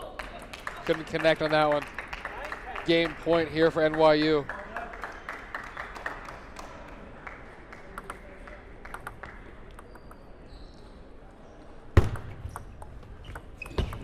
Ooh, mistimes the forehand. Danny and Hazen for NYU take the first game, 11-9. I bet you they're taking a big, deep breath right now, having just came out, you know, being 9-9 and then winning the 2 points on receive. It's always different if you're on serve 9-9 and you win those 2 points. Yep. Being on receive, that's a little different, man. It's a kind of a big relief because, I mean, usually you're happy to split those points and get to deuce.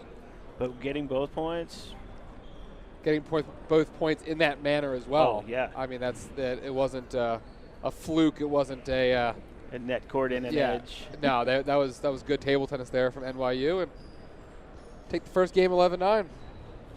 See what I like? They never stop talking to each other. Yeah. Mudin and Jeremy are just, you know, talking back and forth about what they want to do, and it really makes it a lot easier to win when you know what the other guy is really on, you know, his mindset is. Yeah, it plays a big role, and especially if they've played for a while here. I mean, at this point in the competition, this is what your fourth match. So at this point, you played a lot of doubles today so far. So. Yes, you serve.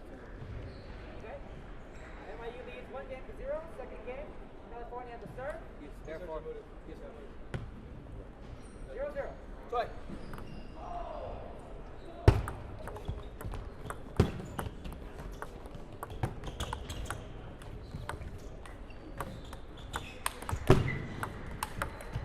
Oh, great point there. You saw a lot of magic happening on that point. Oh, yeah. Little below the table snake.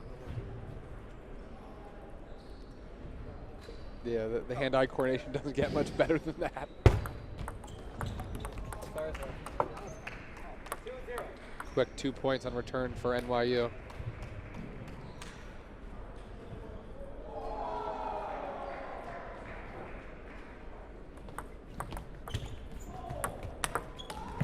Oh.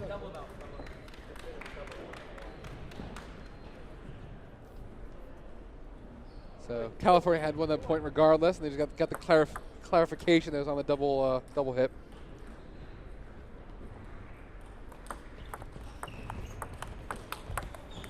Oh, great forehand. Placement is spot on. You can actually double hit though, Brandon. You can double hit the ball. It's legal. I don't understand why they lost the point anyway. As long as it's not intentional, you can double hit the ball. Well, that was clarified in a lot of other sports as well, but that's what they were discussing on the table there. Has to be one motion, you know. Oh, was there 2 margin?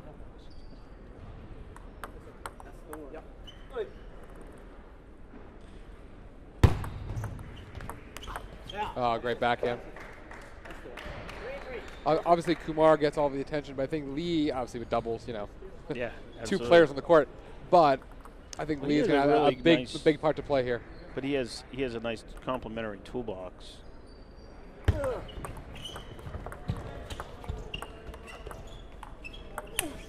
Ooh. The attack doesn't connect. 4-3, NYU. So yeah, Lee's forehand backhand is balanced and powerful. So, you know, it's No, I served to I served to Nikhil. I served it. Served to me last set. Yeah, I served it. It's fine. Yeah. Oh, yeah, you're right. Okay, thank you.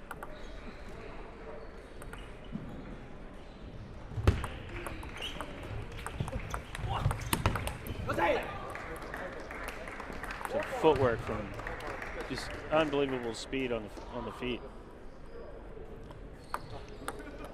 Right back to it, 4-4. Yeah, a lot of times with the footwork, it's so important to keep it moving. Obviously in doubles, you know, the big dramatic running, you know, across court, but a lot of times it's those little steps that put you in the right position. Yeah, get the right angle, get your body out of your own way.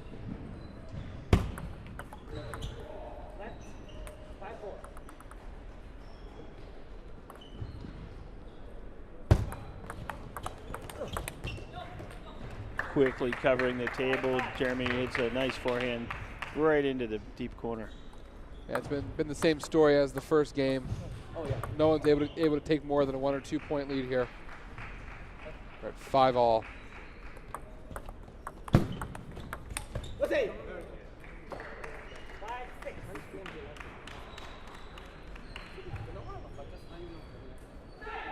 And they never stop talking to each other. Yeah.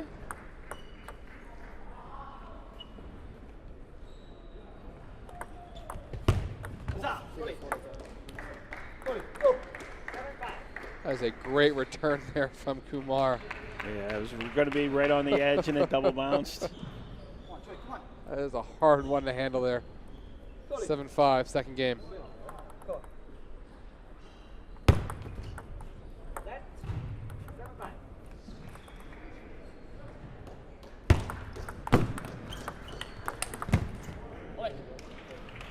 What a backhand.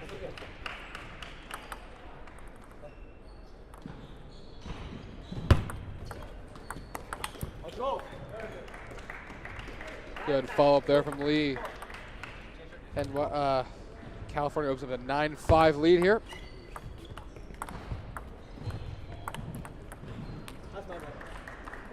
That was interesting. They both made really spinny balls in a row. Because usually one of them spins it real hard and the next one finishes, but with the way the balls were played, they couldn't do it. Yep, and that forehand goes long. 10-6 here for Lee and Kumar to even this match up at 1. Can they swing 4 points? That's tricky.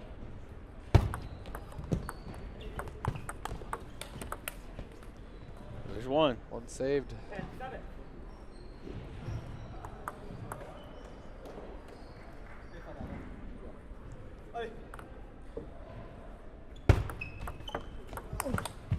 Great forehand there from Kumar. Takes the second game, 11-7. To even this matchup at 1-all in the men's double semifinal. You can see the power of Kumar right there on that shot. Perfectly displayed. He actually was happy with it. He told him to serve it, so the ball came back to the middle, and then he just finished it up right there.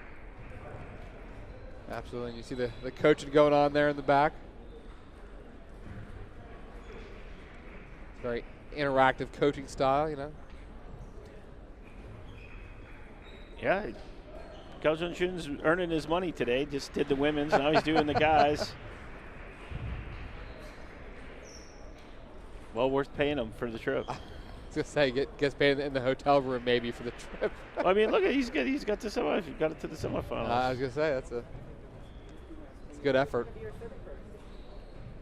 I mean, he's got his team there to potentially get to the finals. Yeah. And the women are on their way to the. Oh yeah, the Time. Match is tied Yeah, at one yeah. game all.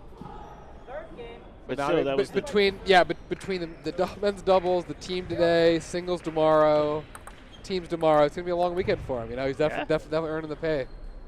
But here we go. Hazin to serve. interesting lefty to lefty serves.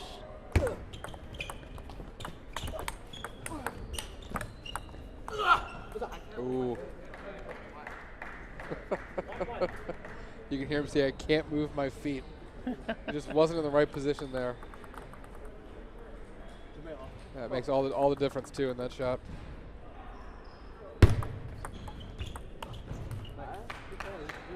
Yeah, he really shortened that up, made Lee reach in for it. There we go, pumping up his partner.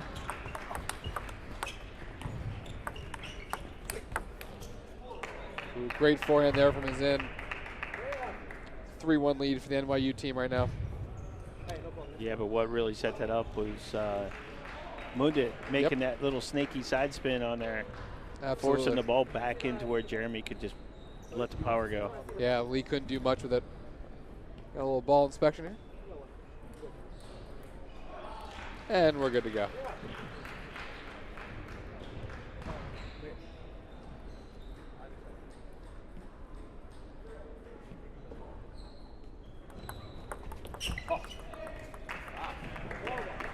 Doesn't look like he's doing much with that ball, but it's loaded. No, it's very hard to handle.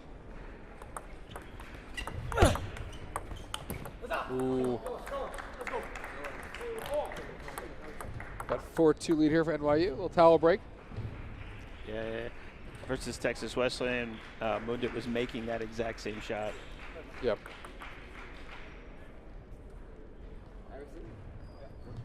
Yeah.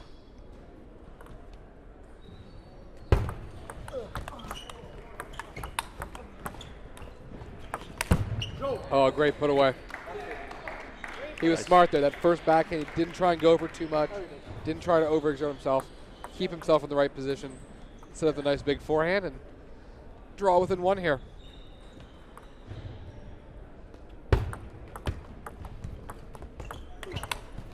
Very good.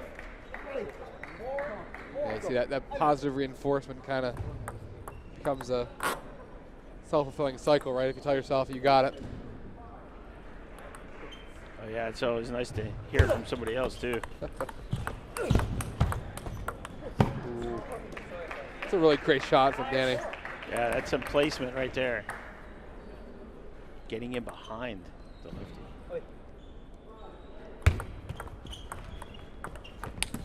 Very good. Come on, Ali. Go.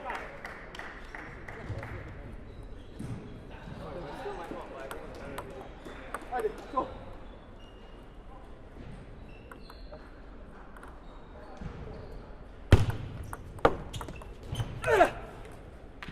Great forehand there from Hazin.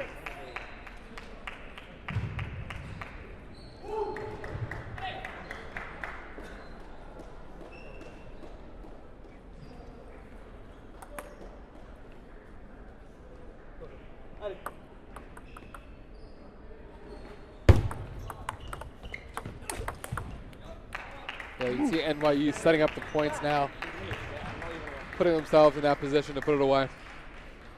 Yeah, they're just keeping that 2-point differential. Yeah, they've got 2 serves here. All right, come on.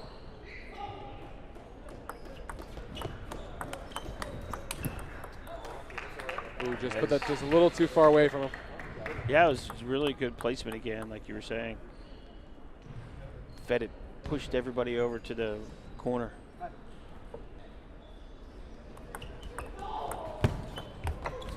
Ooh. Backhand runs long. NYU's opened up a 9-5 lead here in the third game.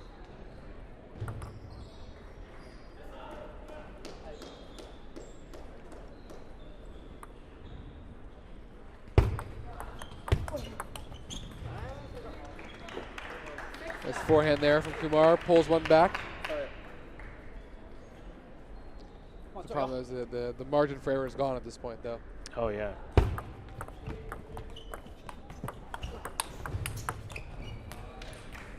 They thought they had it won earlier. Linda thought the placement was going to win it. Yeah, and we're here now at 9-7, putting a little more pressure on NYU. 2 serves to close it out here. The backhand return goes wide. Game point.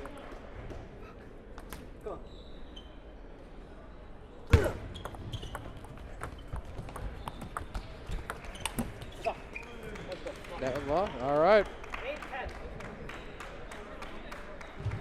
He thought that was it. He did. Ball came up high, but just a little bit more on it than what he thought. So here we go now. California with 2 serves down, 8-10. Yeah, but it's good. You guys are using their time correctly. You have the tile break time in there. You just gotta reset. Ooh, forehand goes long. Danny and Hazine win the third game, 11-8. Men's double semifinals. Man, this is it's a tense one, right? It is. It's like all this little chess match within the chess match. I mean, it's like small little bits and pieces of each of the games are winning points for each team. You know, one time it's Kumar's ability to really drive the backhand. The next time Wounded's placing the ball with crazy side spin. You know, and then Jeremy's got this service game that's really hard to handle. And then Lee's got the backhand that keeps, you know, the other team honest. So, yeah, it's everything you want to see in a doubles match. Especially we got righty-lefty, righty-lefty. Yeah.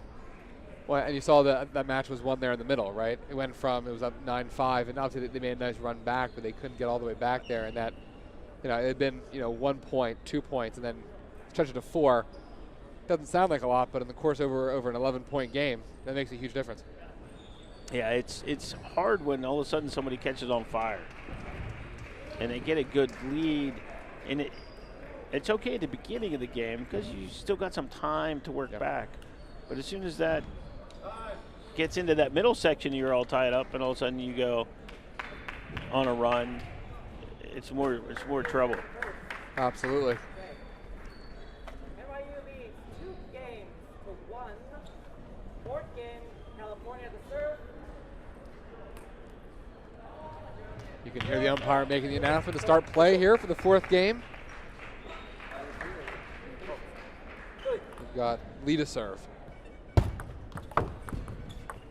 That's it. Go. Go. 1-0. Oh.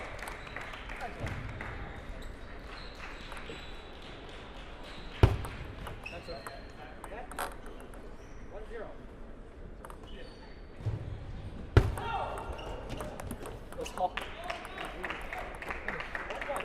Just a little bit out of his flip range. Yeah. Which is hard to imagine with Kumar's length.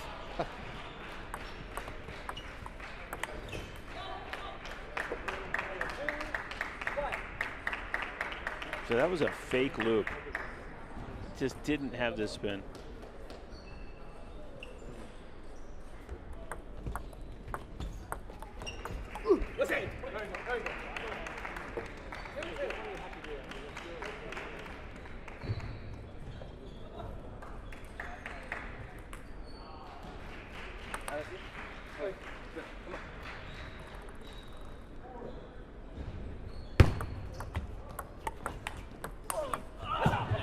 Big forehand there from Kumar.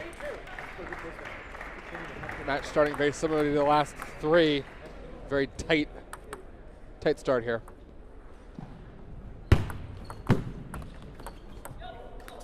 Oh, it was so much heavier than it looked. He tried to drop it back and it just died right off his racket into the net. Yeah, quick towel break here at 3-all.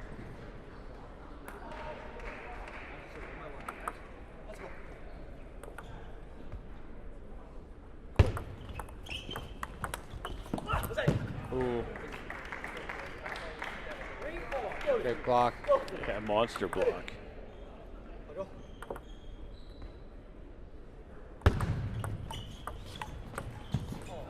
Ooh, that's a very nice forehand. Caught Kumar by surprise, and we're at 4-all here. Very impressive shot. You always think spin and speed. Well, it was the spin, but it wasn't the direction you thought it was.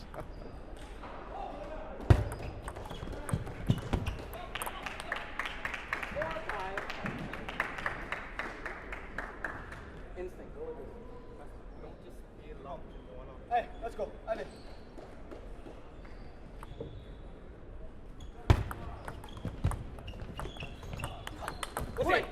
Let's go.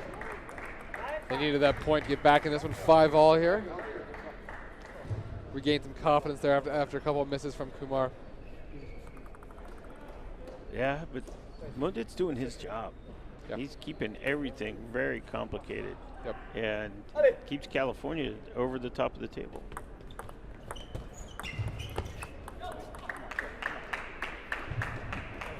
That one, he's moving out of the way before he hits the ball.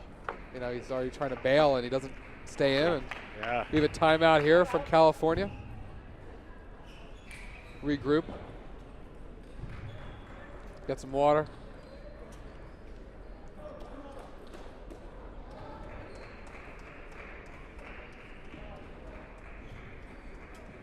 Okay. The coach likes what the players are doing, talking to each other. Yeah. So he's happy because it makes his job easier, but at the same time, they're doing what they need to do to win. Yep.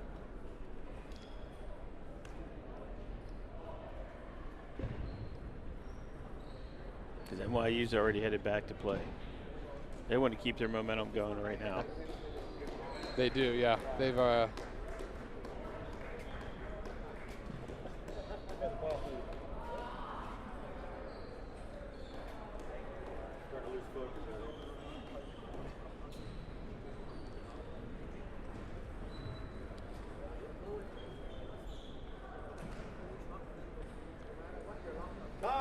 California taking all their time before coming back to the table here. Yeah, Okay. the NYU team, they went over and talked to their coach. The coach said, you guys are doing great. You know, keep talking to each other outside of there. Yep.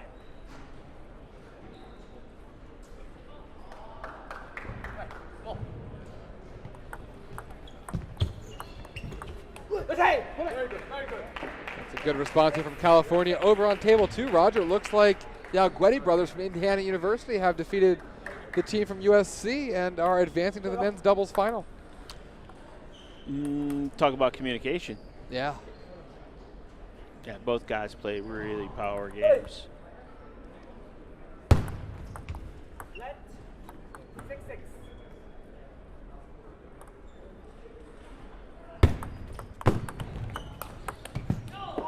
Yeah, that USC team included former NCTTA singles champion Kai Zhang from back in 2018 when he was at Binghamton. Transferred over to USC and is now representing that team here.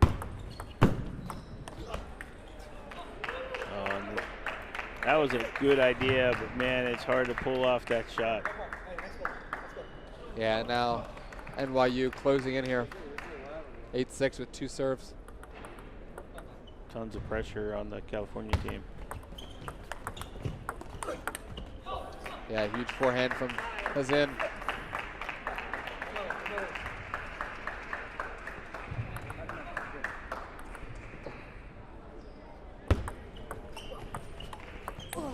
Oh, great forehand. Keeps him alive. 9-7. 2 serves now to California.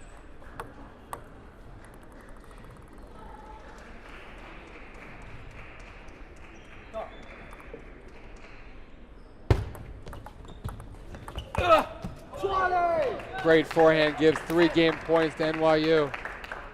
Heavy push, set it up. Just hung up there just a little too long. Oh, it was fast and heavy. So no matter how you touched it, it's going to pop up a little bit. Oh, off the edge. Game 11-7 NYU. NYU wins. Now Dani and Hizin are going to advance to the men's doubles final. Crazy. 4 games in 4 games, 3 games to 1, 11-9, 7-11, 11-8, 11-7.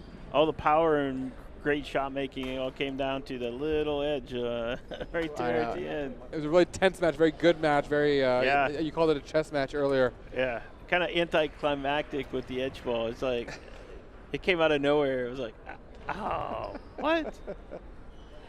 Not what we wanted to see. We wanted to see another power battle. We wanted to go to the 5th game. Well, we're going to get that in the we final did. here. They didn't. Yeah, we're going to get that in the final here coming up in a little bit. The men's doubles final set, Nudit Dani, Jeremy Hizin, and the Alguetti brothers are going to be here on table 1. NYU versus Indiana. Yes, following the women's doubles final coming up here. Actually, it might be the women's doubles semifinal. So we'll see what sheet they give us here. Yeah, we're waiting. But feel free to stay tuned here. We have a great conclusion to this day coming up here. Day 1 of the College Table Tennis Championships here from the Round Rock Sports Center here in the sports capital of Texas.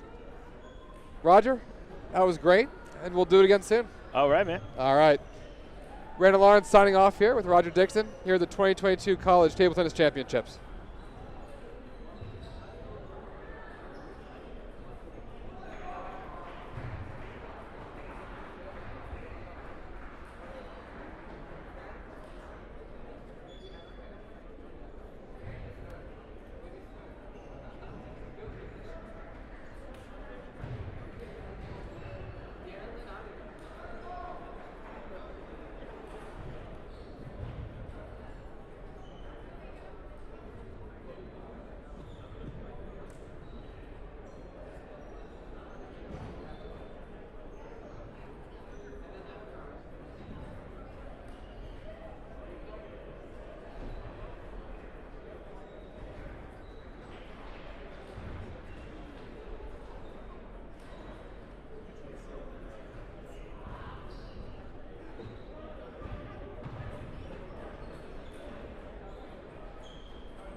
Okay. Here. Red, blue. You can choose. Blue, red. Okay. Red. Maria, Choose, can you hurry? hey. You can make a decision. I would like to consult. Let's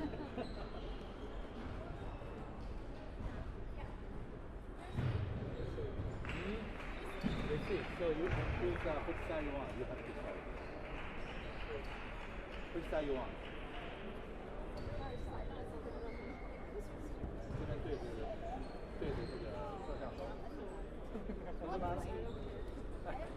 You're gonna be flipping back and forth anyways, right? Yeah. Okay. Now, you just go ahead and sit down there. Okay. 2 minutes warming. Long red with sponge. Okay. You guys are just okay.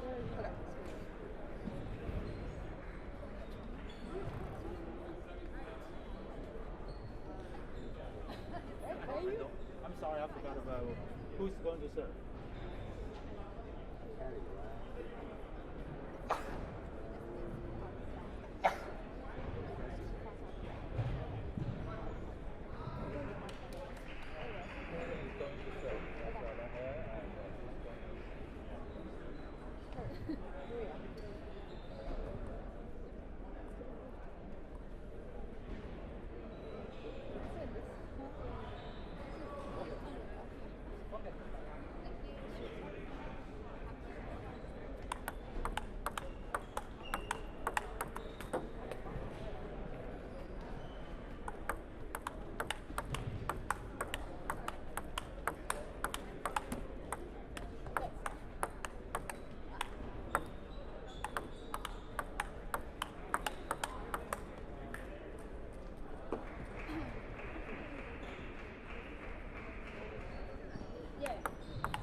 Welcome back to the 2022 College Table Tennis Championships. We're in the women's doubles semifinal.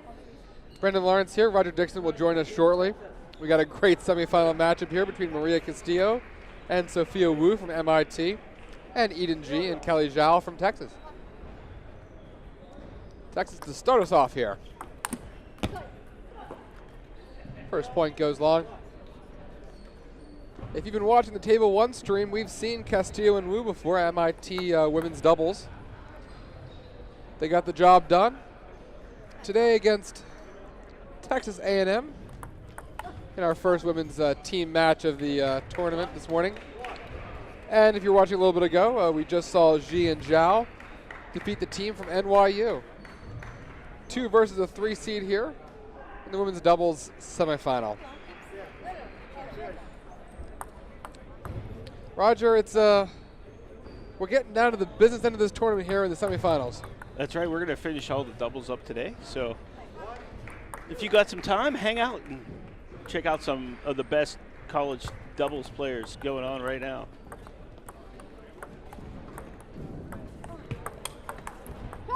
Forehand into the net.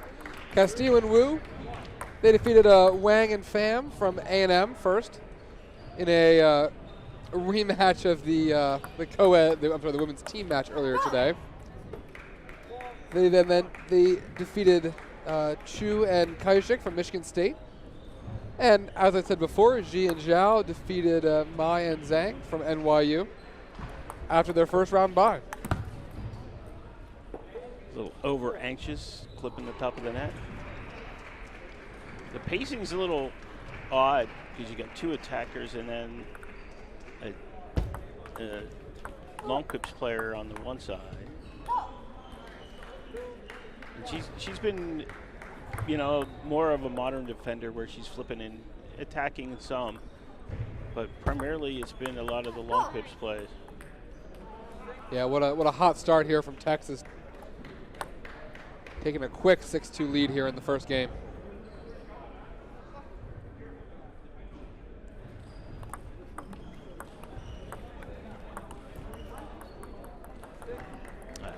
Nice little pips ball right there.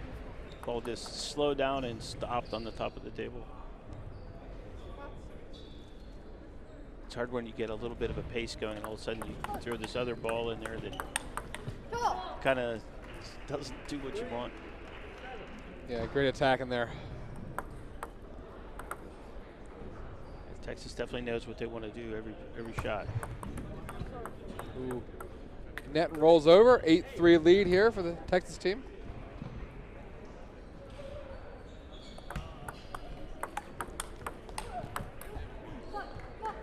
Great point there, won by MIT. Maria didn't hesitate too much with that forehand.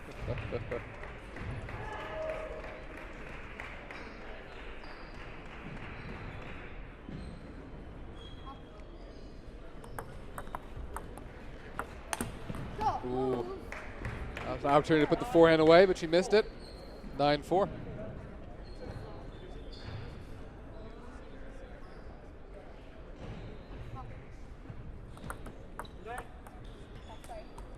Little nervous net ball right there.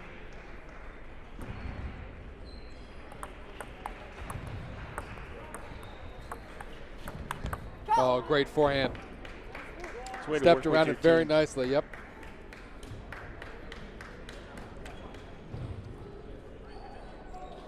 Six game points here for Texas.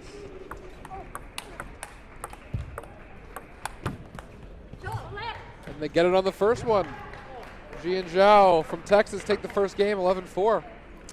Yeah, they really picked on the long pips ball, either with placement or just straight attack, making a lot of positional errors coming from the MIT team.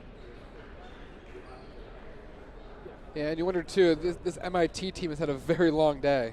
They've won their matches in doubles. They're a very top-heavy team. Yeah. 1 and 2, these two players are fantastic. The rest of the team a little lower rated.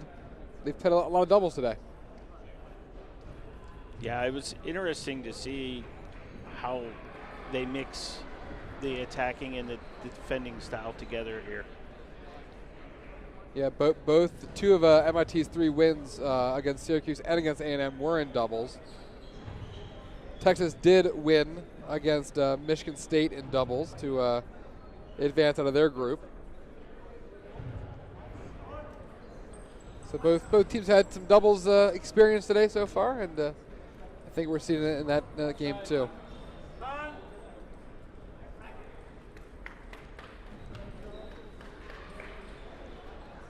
I think the second game you're going to see a little bit better of a showing from the MIT team. I think Maria is a very intelligent player, and she's going to figure out a way to, I wouldn't say protect Sophia, but to actually get this skill set that she has more involved. Ooh.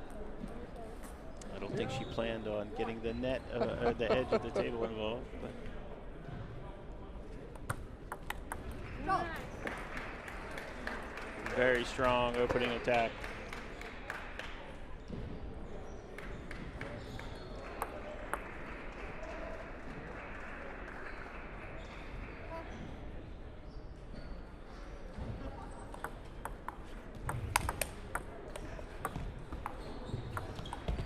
Oh, what a great point.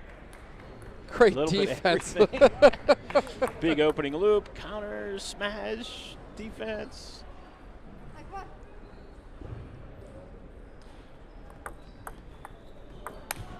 Ooh, you can see the frustration there. Yeah, She's been hitting that forehand well all match so far. well, what happened was her partner rolled that ball in with a lot of topspin.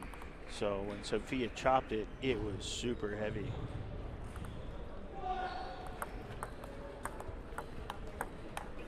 Yeah, see, that's what they were doing in the first game. They were kind of just rolling the ball in, and it's really hard for a chopper to really make it heavy and land. Yeah, you see that MIT a little better so far this game, like you're talking about, making those adjustments necessary. 3-all right now.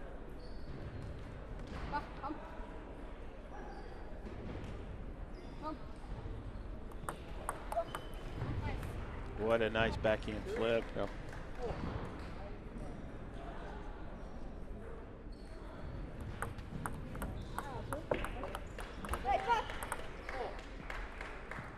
Much tighter second game so far.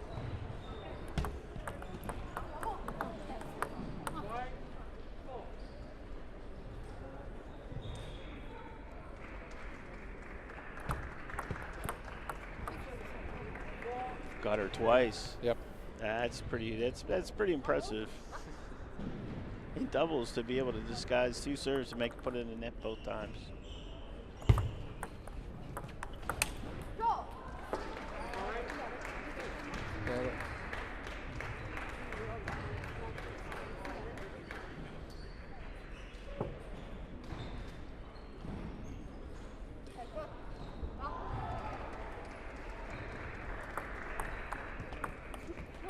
Ooh.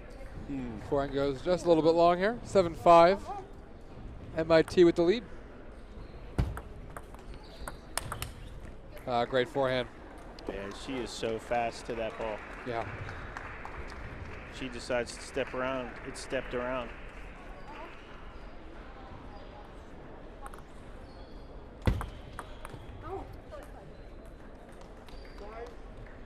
Castillo and Wu from MIT have opened up a 9-5 lead here, playing much more solid. Texas' level dropped a little bit. And 2 points away from taking the second game. That was a very precise backhand. Yes, it was.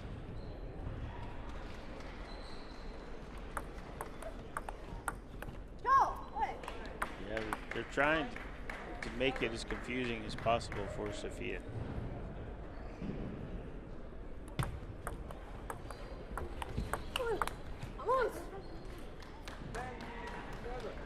One point away from MIT tying this up. 3 game points here for Castillo and Wu.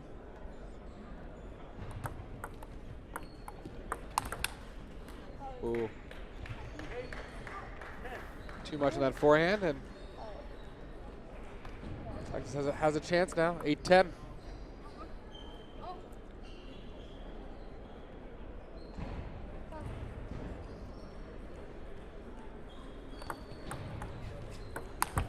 Oh, great forehand. From 10-6 to 10-9. One more serve for Texas to even this up. Yeah, it's good teammate work right here because they're really communicating well on what the service and the returns need to be.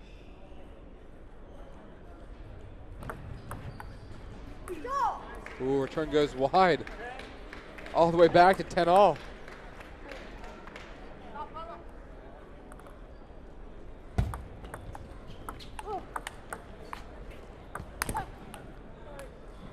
Great offense there from Texas. Now Texas has a game point.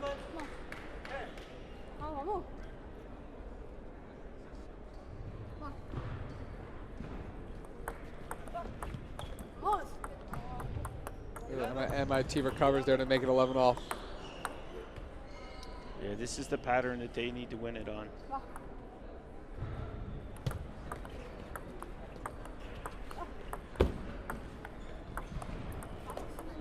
Ooh. A tight point there ends with the ball in the net. Another game point here for MIT.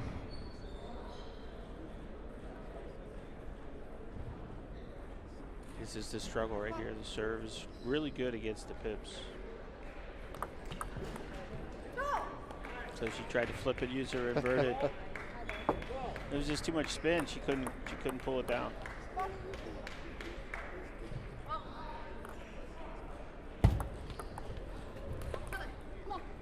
Return goes long. MIT with a game point. Dangerous for Texas right here. Marie's been really good with the service return.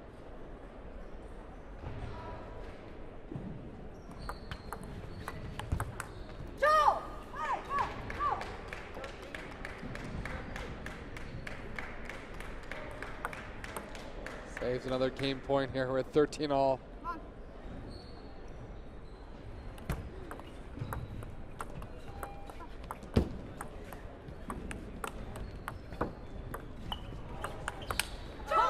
Ooh, great forward from Texas, forces the forehand long.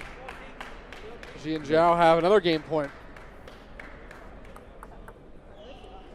This is the one they should convert on. Texas has been serving very good serves.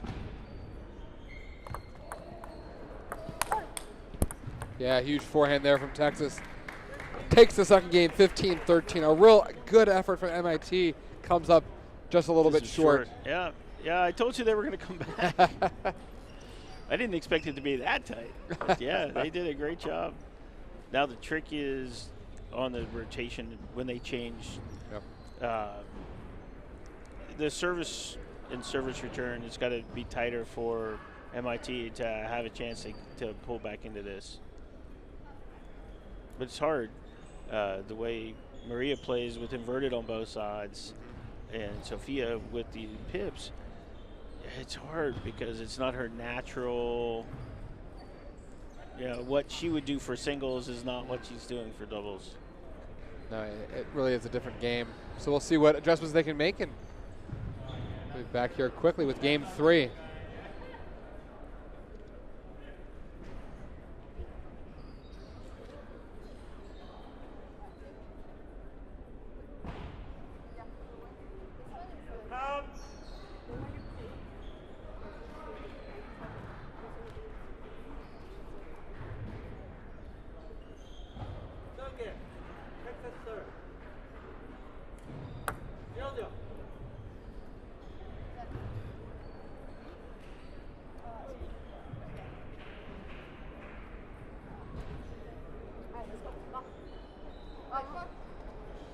We're back here for game 3, Texas to serve. Nice deep return by Maria. Forces a lift out of the table.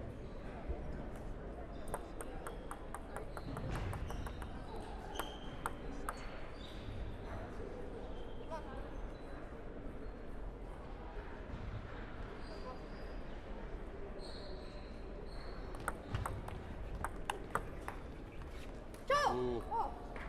That was good defense from MIT, but couldn't bring the ball down.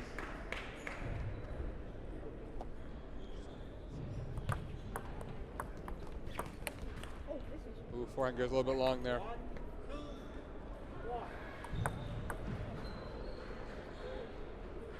I feel like the pressure's more on Texas right at the moment to make all their shots. Yeah, which is weird though, right? Because they're up 2-0. But you're absolutely right though, because they have to. They don't want this to go any farther. Because as you can see, the farther it goes, the more she's dialing it in. Yep, MIT gets into the match even more and more. That was a tough second game they had to play. And the way their styles match up, the pressure does fall on Texas to hit their shots. When they do, like in the first game, and MIT's level doesn't rise up, it can be one-sided, but for the most part, it's been a very even match.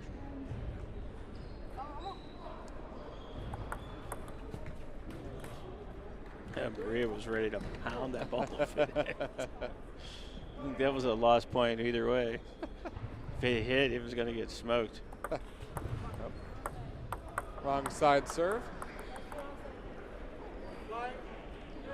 5-3 Texas lead. Can't afford those fault serves though.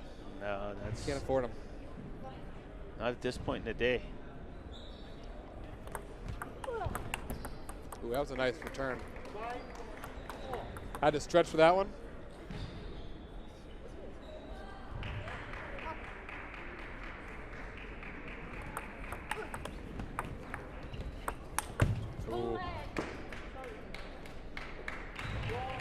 Set it up nicely there, and everyone, apologizes after, the net I ball. know. Everyone's the hand shoots straight up, but 6-4 Texas.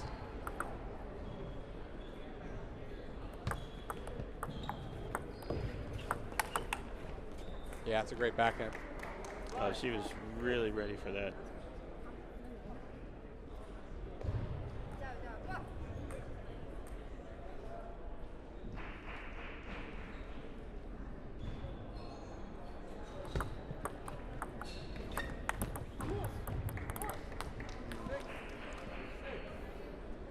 You can see the frustration there. Yeah, like I said, it feels like the pressure's all on Texas's side right now.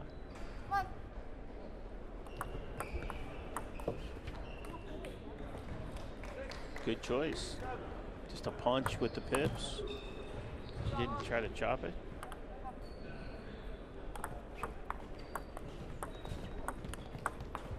Yeah, it's a better point. Good jam.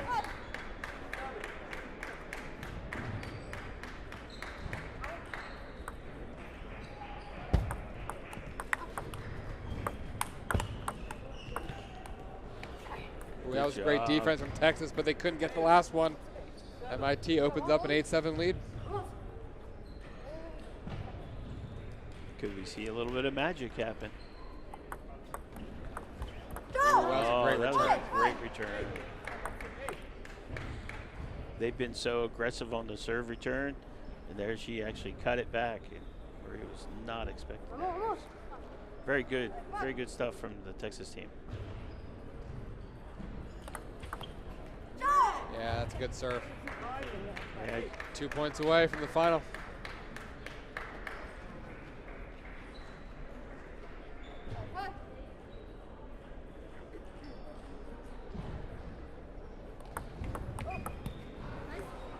What a flip. Just a little boom up the line. And here we are, 9-9. Big 2 points here.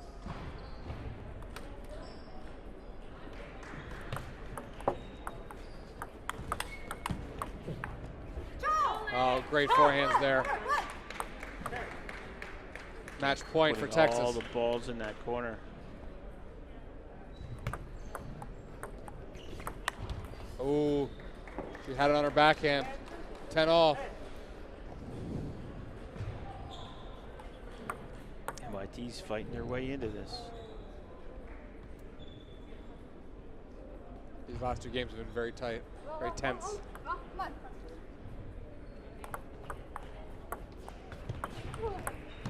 Oh, it's a great forehand there into the backhand. Yeah, she was smart. She didn't try to overpower the ball. Made it super uncomfortable return. Now a game point here for Castillo and Wu. Oh, return forehand goes long. MIT So takes the mad at third herself. game, yes. She's MIT. like, I flipped that in every time, and now I flip it out. Every time. No. 12-10, MIT takes the third game. 2 games to 1. Lead for Texas. So MIT keeps fighting away, and it really helps. It really helps Sophia dial in her chopping and long pips game. See, the more balls she sees, the more comfortable she gets. Although it does look like she is stretching. As a chopper, you do a lot more footwork than most everybody else. Yep. A lot more squats, a lot more. She's trying to keep stretched. That's a hard thing sometimes. You play a defensive game like that, a lot of footwork, and your legs just get heavier and heavier. Absolutely.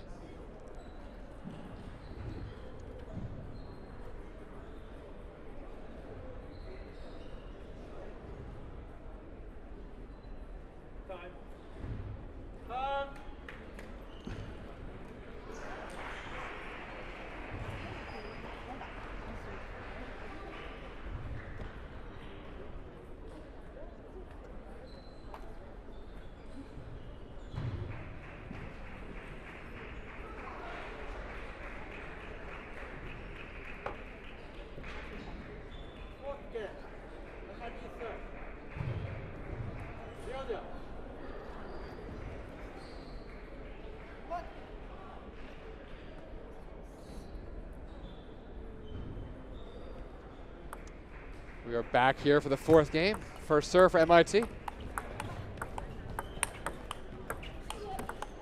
Oh, great point. Ends with the ball in the net. Something you haven't seen from MIT is a counter looping point like that.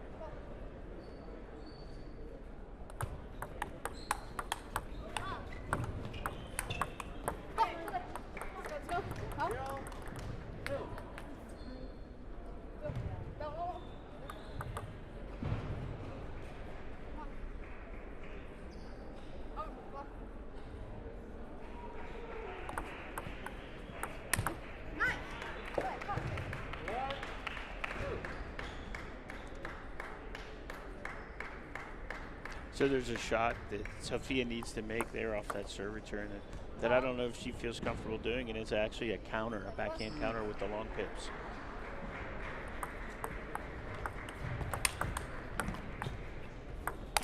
Ooh, great forehand to end it. You've seen the quality of play really increase these last couple games. Everyone was very tight the first game. You saw Texas a little less tight. Yeah, it's really opened up. It's really been a really fascinating match these last couple games. Yeah, this is battle of strategy and placements.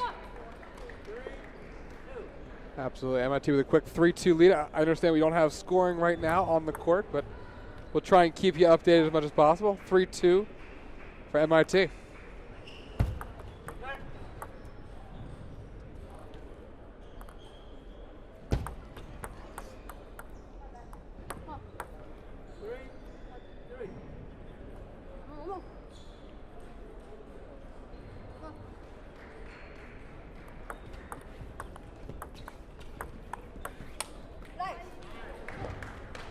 Good use of the angle there, stretching Maria to have to hit a backhand from way outside the cable. Yep. Absolutely.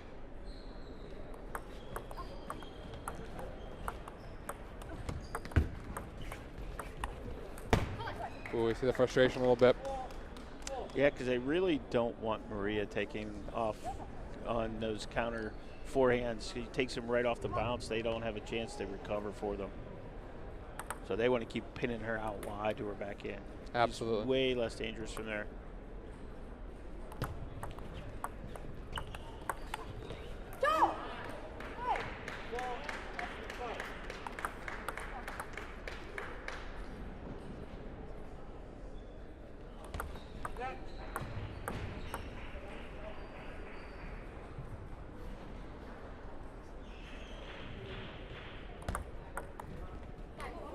The forehand return goes wide.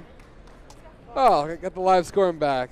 I tell you, cannot thank the production team enough for making this possible. These are long days for everyone, so we really appreciate everyone being here, bringing you the live scores. We're at 5-all here in the fourth game.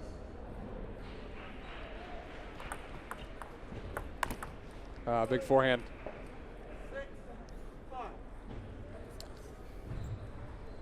But again, Roger, it's tight though. You know, yeah, every point is hard fought. I mean, they have the Texas team has a great strategy to serving to the long pips. But at some point, she's gonna figure out a way to make it really dangerous for them. You see on the return, she walked away knowing that she just set up her partner for failure there. It's a tough return. Quick little towel break. That's a smart towel break there at 7-5. That's a hard thing. Everybody uses their pips differently. So even though Marie could probably tell her what to do, her actually ever having had to have done it, she may not really feel comfortable with it. Oh, off the edge. Yeah. Texas is like, we can't get away from these guys. What's going on? What? The let maybe?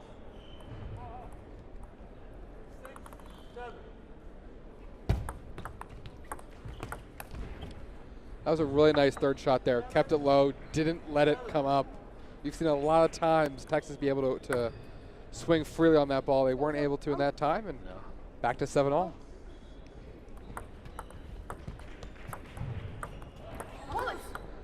Into the net, MIT staying strong, 8-7. Oh,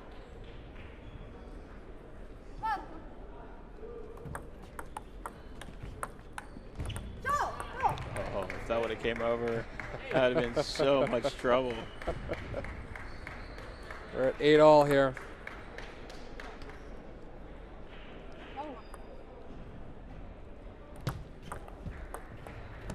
Ooh. Forehand chop goes wide. I think she was trying to actually drop it there. Didn't really want to chop it, but just kind of bump it there.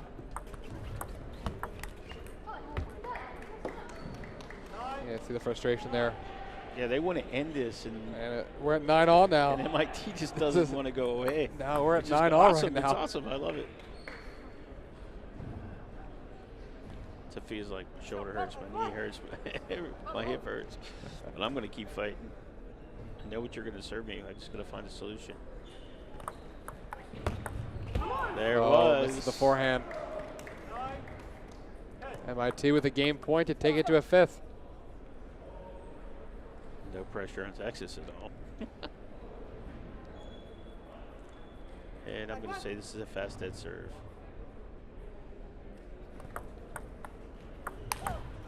Big clutch forehand there. We've talked about the Texas dealing with the pressure. They were able to in that moment. Huge forehand, 10-all.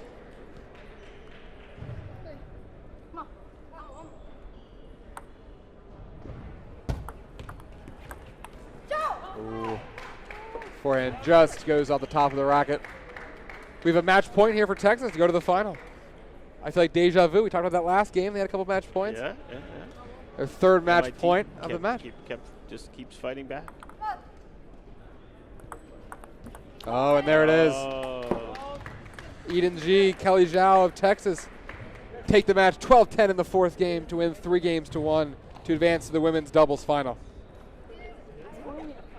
Roger, that was a great match. That was a bit of everything. That was like throw everything in the blender and go.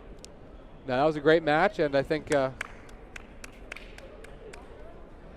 little clap out to Sophia over there. She's looking a little worse for wear at the moment. It's been a long day for everyone, but hey, we are very excited because coming up next here on table number 1, we have the men's doubles final.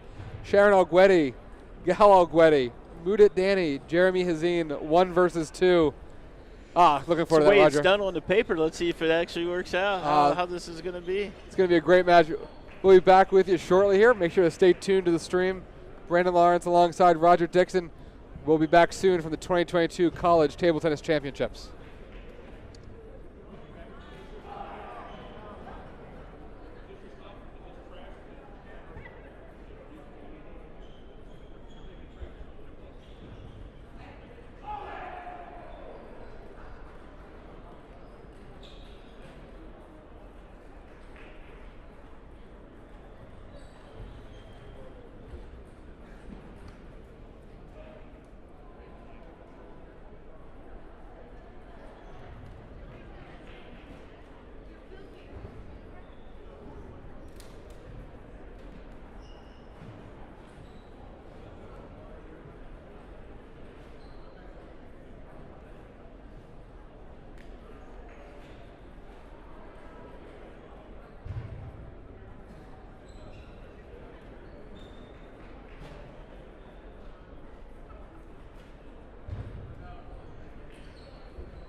Finals of the men's doubles coming up next. Finals of the men's doubles coming up next.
keep marching out now. Let's give a round of applause.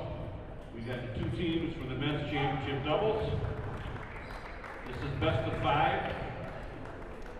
We have Indiana and NYU. We'll introduce the players. You can keep applauding if you'd like. These are pretty good athletes. Actually, they're student athletes, right? So our head umpire is Linda Lee. We have Jerome Elgueti and Gail Elgueti from Indiana. Ludet Danny and Jeremy Hazen from NYU. Steve Lee is our assistant umpire. 3 out of 5.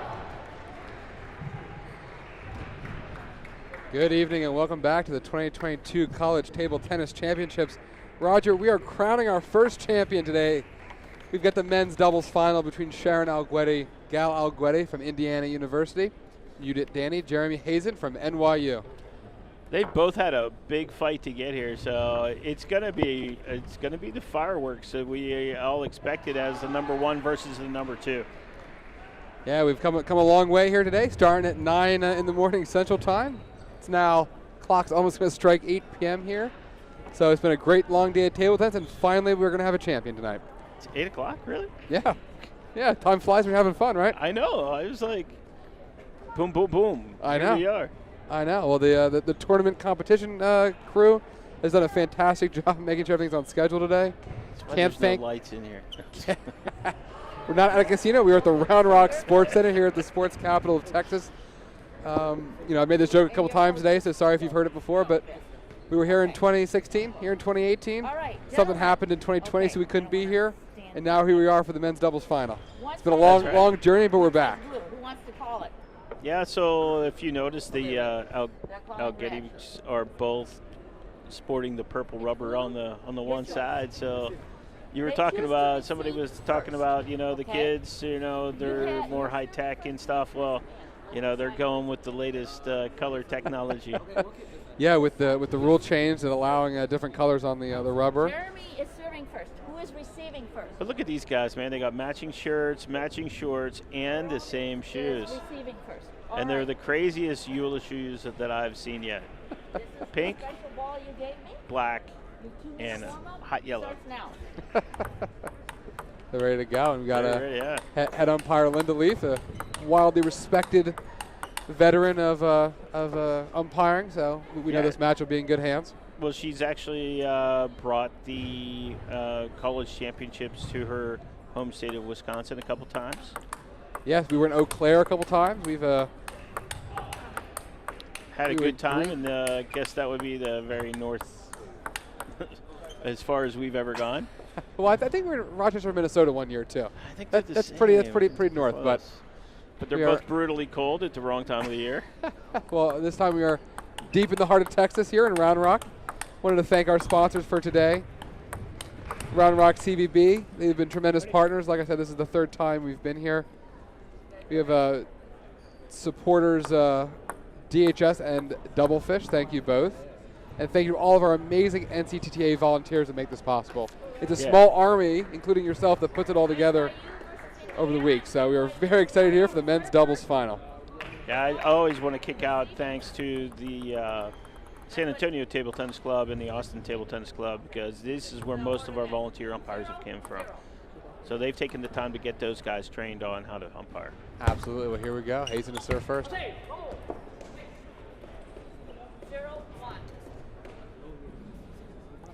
have a nice little small crowd gathering here. As a reminder, unfortunately this year there were no spectators allowed for our championship. So the crowd is made up of fellow players, athletes, coaches, helping, coming to see fellow competitors.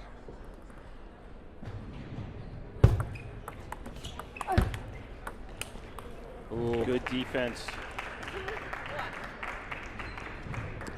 Good defense from Jeremy, gets them on the board.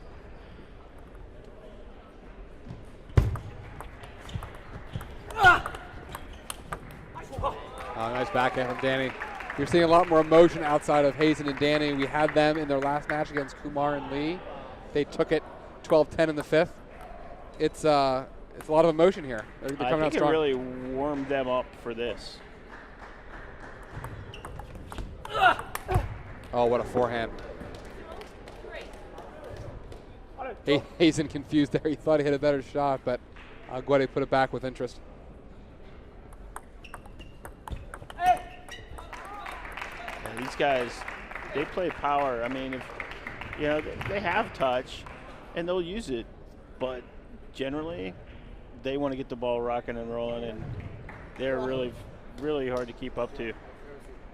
Yeah, that's impressive from NYU because we saw them earlier play with a lot more finesse, a lot more spin.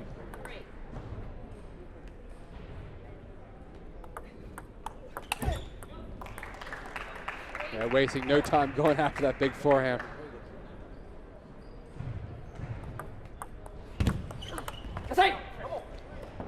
Interesting little backhand flip there. Looked like he was going to hit it, and then he just kind of rolled around it. Widened the angle.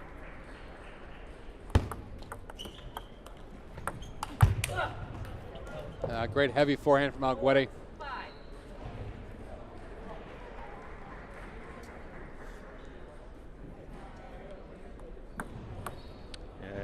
Jeremy never stops analyzing everything that's happening.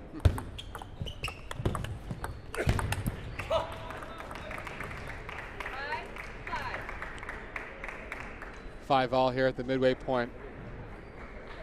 It's kind of like a boxing match where they're just throwing jabs at each other to try to find out what the range is. Yeah, Hazen couldn't get there.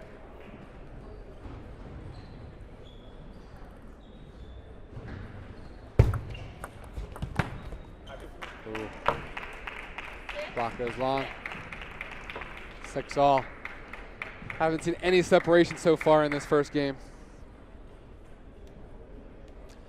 Yeah, it's like being brothers. They have a almost telekinetic bit going on here with what their plan is. I mean, they do signal, but they know what each other wants to do.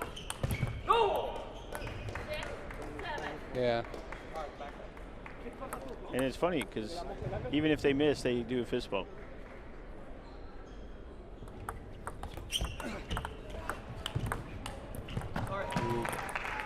Couple off the net. Alguete couldn't get there.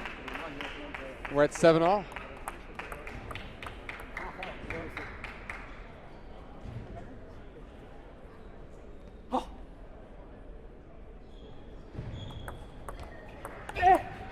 Oh, big forehand. Let's see Alguete's reaction to that. You didn't even hear it hit his racket. That was beautiful.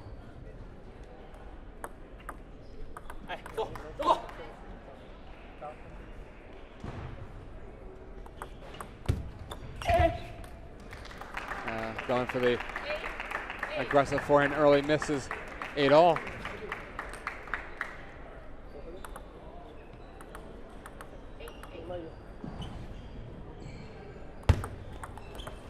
Ooh, return into the net.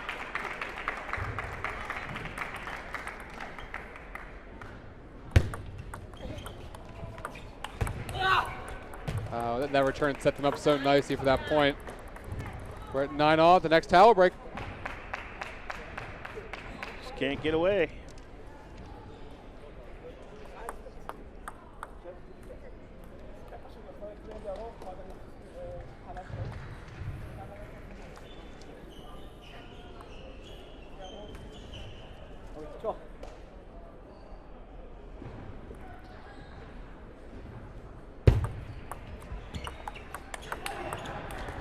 Oh, what a great response. That was a big forehand from Hazen, and Alguete responded in kind. Yeah, and his placement was perfect. It just chased right into the middle of Mundit. Game point for the Alguetes.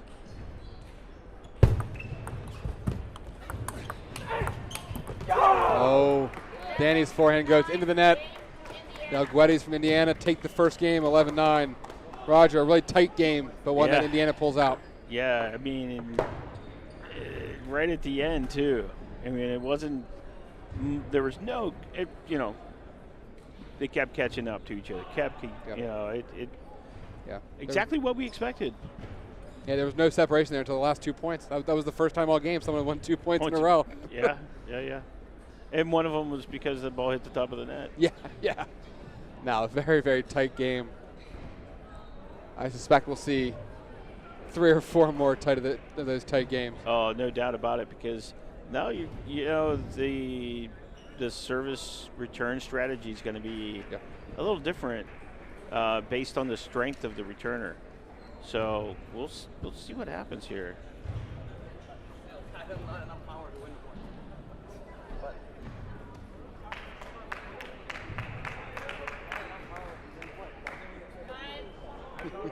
Not enough power to win the point. That's what he keeps telling them.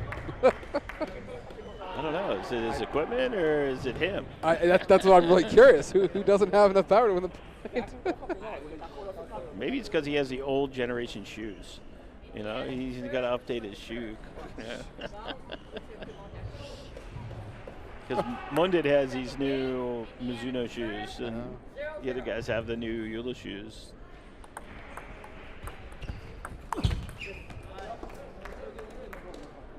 What's the line? A bad craftsman blames his tools. You know. Yeah, it's always the tools' fault. It's always the paddle's fault, right? Look at it like. What's wrong with this 9-iron? You know. I know, right? It's always.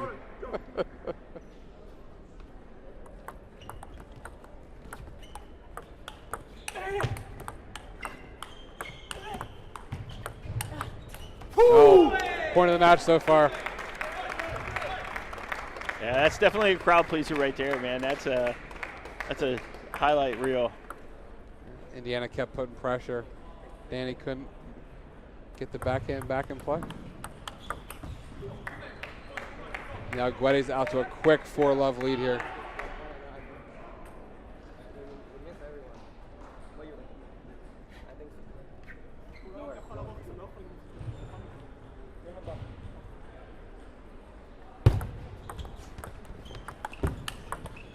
Yeah, big backhand there.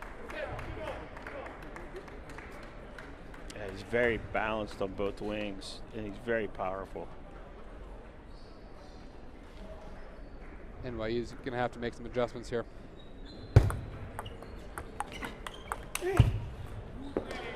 Yeah, they're setting that up so well. Gets that ball right into the hitting zone. Puts away the forehand. 6-love lead. And they're playing the ball right at the top of the bounce. I mean, if you looked up contact points, where you want it, that's it right there. Boom. All right. Danny Hesian serving here. Good forehand.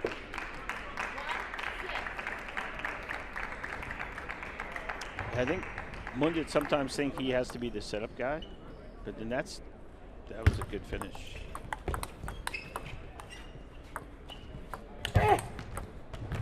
Oh, great reflexes from Hazen. Wow. That was a hard shot. He made that look very easy. Still, they got a deep hole to come out of now. Yeah, can't get there if you keep missing returns.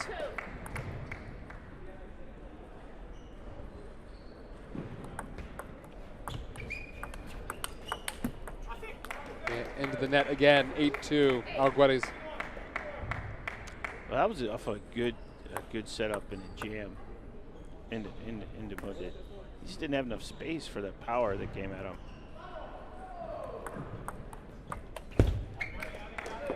Yeah, forehand goes long here.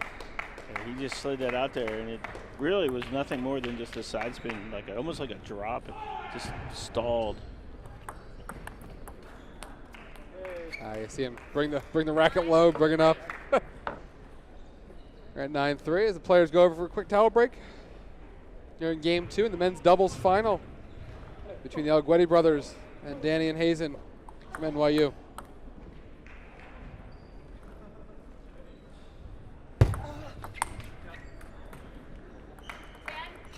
Return goes long, 10-3.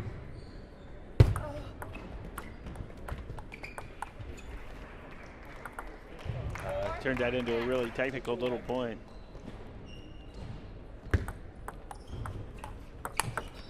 Huge forehand from Alguedi. Wins game 2 for the Indiana, 11-4. It's 11-9, 11-4 first two games. That was one-way traffic that game. Yeah, once they got rolling, they just kept it on. And like I said, the difference in the service return and serve, you know, who was playing to which guy, that's a big, huge factor there. Because Sharon can definitely do a lot more with Mundit serve than what Gao was doing. Gao was just being safe with it, and Sharon was like not afraid to play hard off of it. Absolutely. And so if you're the NYU coach who's had a long day here, but what advice are you giving? Right now? Hey, you guys are doing everything. You just keep going, and be smart. That would be I guess that would be the biggest thing. Is just play smarter. Make it more complicated. Make them reach for more balls. Because right now it seems like they're stepping into their power zone on every ball. So maybe, add a little bit more side to the ball. Take a little off of the pace. Make them come in more. Just keep changing things around until you find a combination that starts to work for you. Yeah, and that'll be important to do that sooner rather than later for them. Well, the fun thing too, Roger, is that we're just starting here. This is the men's doubles final. We're going to see all these guys tomorrow in the men's singles. Yeah, I can't think of anybody that didn't qualify. Yeah, I know. It's going to be a loaded field coming up here the next couple days. Sorry. So for those keeping track for tomorrow, 9 a.m. we'll have the men's round robin. We'll finish that off. And then on Sunday, we'll have all of the men's singles and the women's singles knockout rounds. Starting at 10 o'clock tomorrow, we'll have the team competitions here at the 2022 College Table Tennis Championships.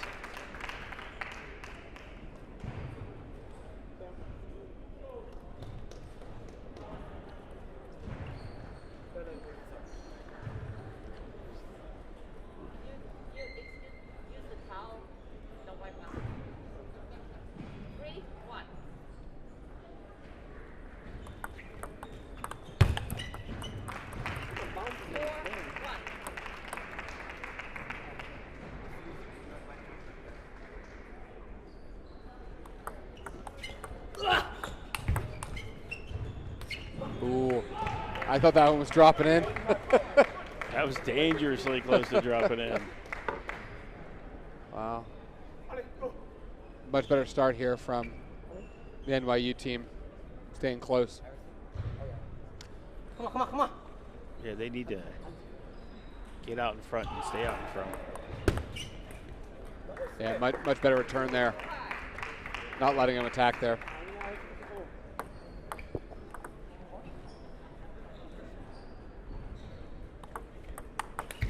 Yeah, huge forehand. 6-2 to the NYU team. Tough angle, serving into a lefty.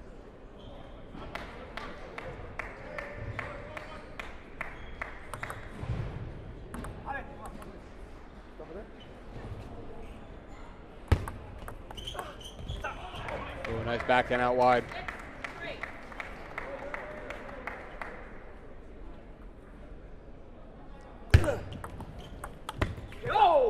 Ooh, backhand goes long.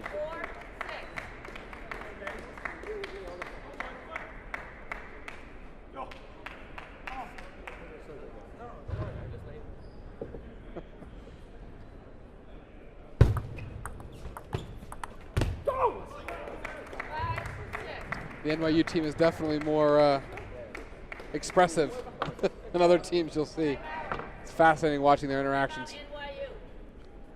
NYU from up 6-2 to 6-5 takes a timeout here.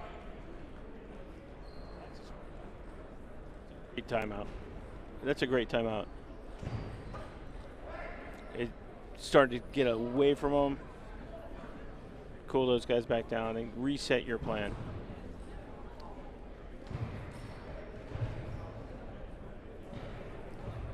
Yeah, that next plan for these following few points is going to be huge, because if the Alguetes continue to get the momentum take the lead. Yeah, whoever It's calls gonna the be tough. timeout, Yeah. when they come back, the other team has to stop the timeout. And NYU kind of pulled it a little early. It was like 30 seconds in. They called it.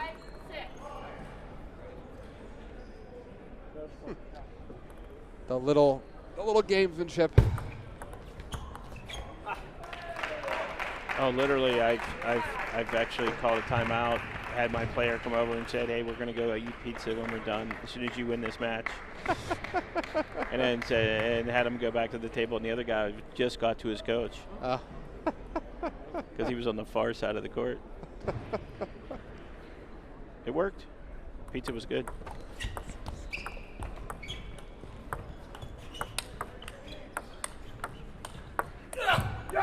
Oh.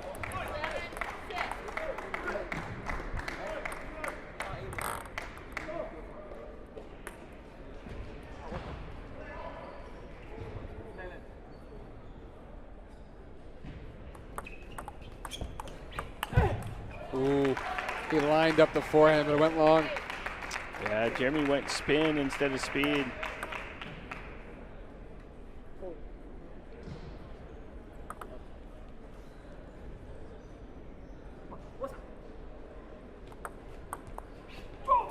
Ooh.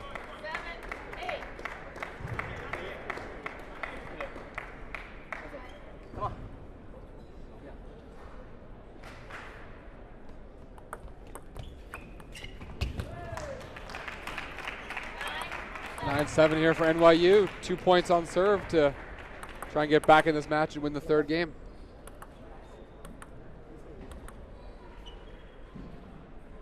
The chance there, backhand goes long.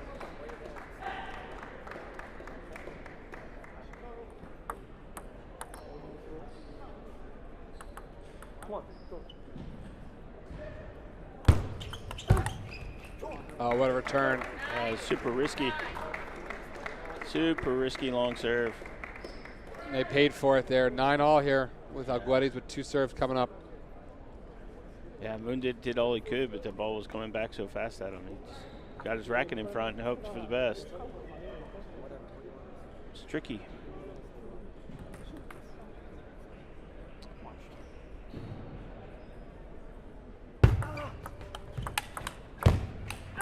Oh, what a forehand.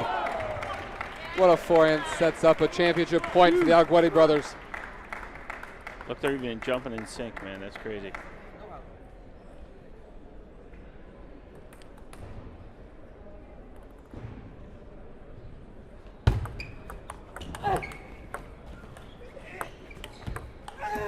Oh, into the net. 1 match point saved. We're at 10-all here in the third game. How's some clutch hitting for NYU there? Insane ball skills there to dig balls up and keep them from being just flat out attacked.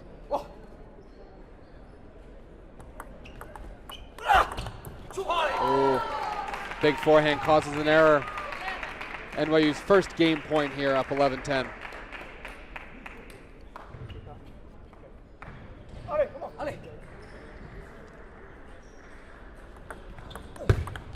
Oh, backhand goes long. NYU saves a championship point, wins the third game, 12-10. We're going to a fourth game here, Roger. I think they need to get to the pressure before they really start playing well. I mean, that was crazy. They made some silly mistakes early in the game that they could have pulled away.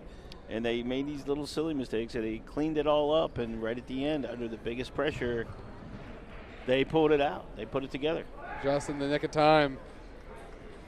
As a reminder, coming up after this match, don't go anywhere. We've got the women's doubles final coming up. Zhen Dang and Jiki Lin from Texas Wesleyan against Eden Shi and Kelly Zhao from Texas.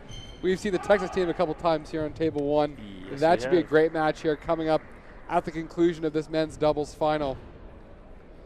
So now that NYU, comes back, saves the championship point, wins that 12-10, does the pressure now move to Indiana, or is that more of a lucky escape and Indiana buckles down here and takes advantage again? It's kind of hard to say because actually NYU pretty much through the first half of that game right there had the lead.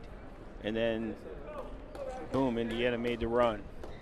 And, you know, at the end, before we went into extra points, they had a chance to win, and they took 2 big risks with deep serves, and they paid for it to get to 9-9. So, yep, absolutely. We'll see how that strategy pays off now.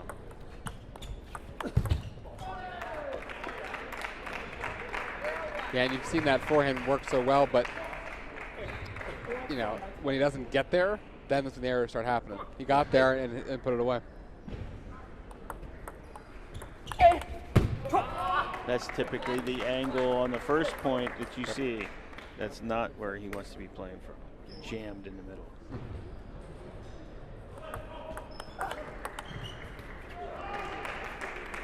Long can control it.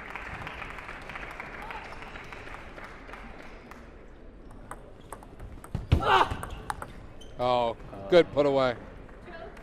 Good reaction to get to the ball off the net, but even better reaction to get to it and just kill it. Yeah, when the ball hits the net, you got to believe your opponent's going to get to it. Yep. So you get in good position. Ooh, just off the net. He was there too, just a little bit unlucky there. Catching the net, going long.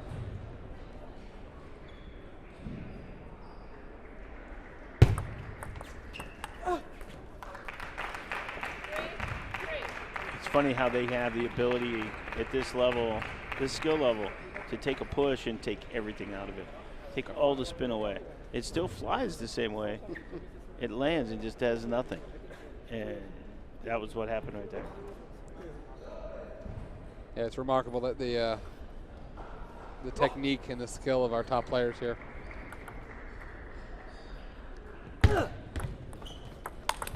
Oh, huge forehand.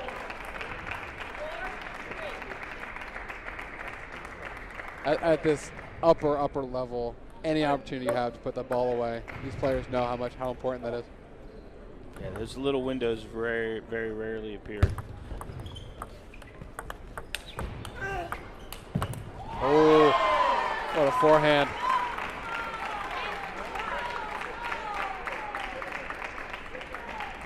Yeah, you can hear the crowd react to that shot. But we got a packed house here. This stands are full. There's people like standing room only, yeah. and people pulling in chairs from other parts of the gym. People watching from the upper seating and from the balcony area. So.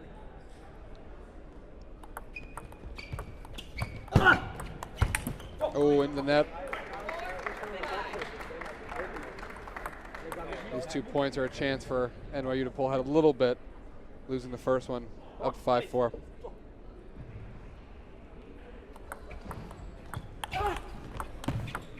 Oh. Racket edge. Oof. That ball dipped on him too.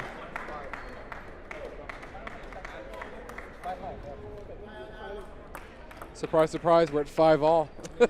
Huh. Haven't seen this score before, have we? These guys just play so well against each other. It's hard for either of them to really get away. Yeah. It's a solid backhand there. One more serve here for NYU, up 6-5. Yeah, really stretched the angle out well on that one. Wasn't an easy backhand at all. It's long, 7-5. Do you think the Alguetes are feeling some more pressure here? I think it's a little more now. If they lose the next point, then the pressure is definitely going to get more cranked up.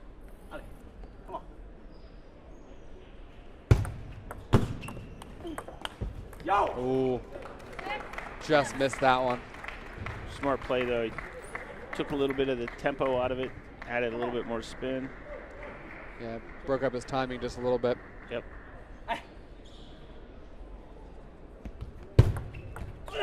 Oh.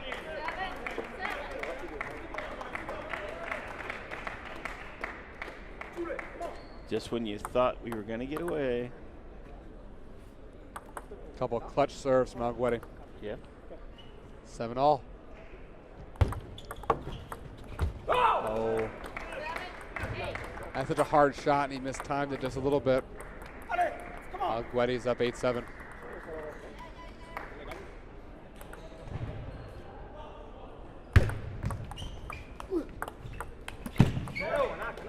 Ooh, 4 points in a row for the Alguetti brothers.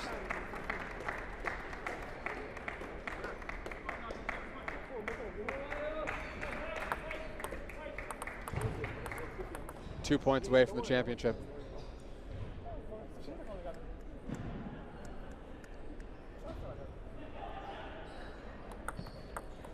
Oh. Is it nerves? Little mid-serve?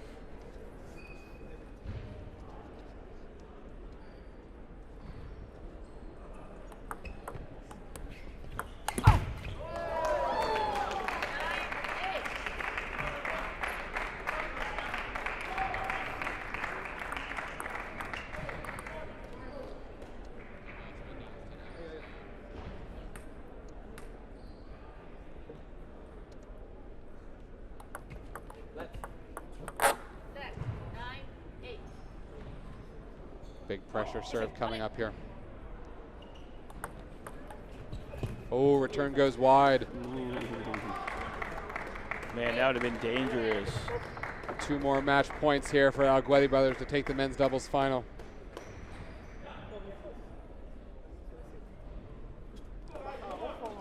Last game, NYU saved 1. They've got 2 serves, need to win both to extend this match. Bunda's going to lose his backhand serve. Ooh, backhand goes long. 1 match point saved.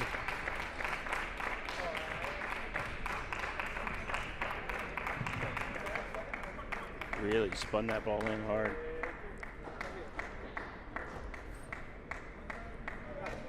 Come on. Give me a fun. Okay.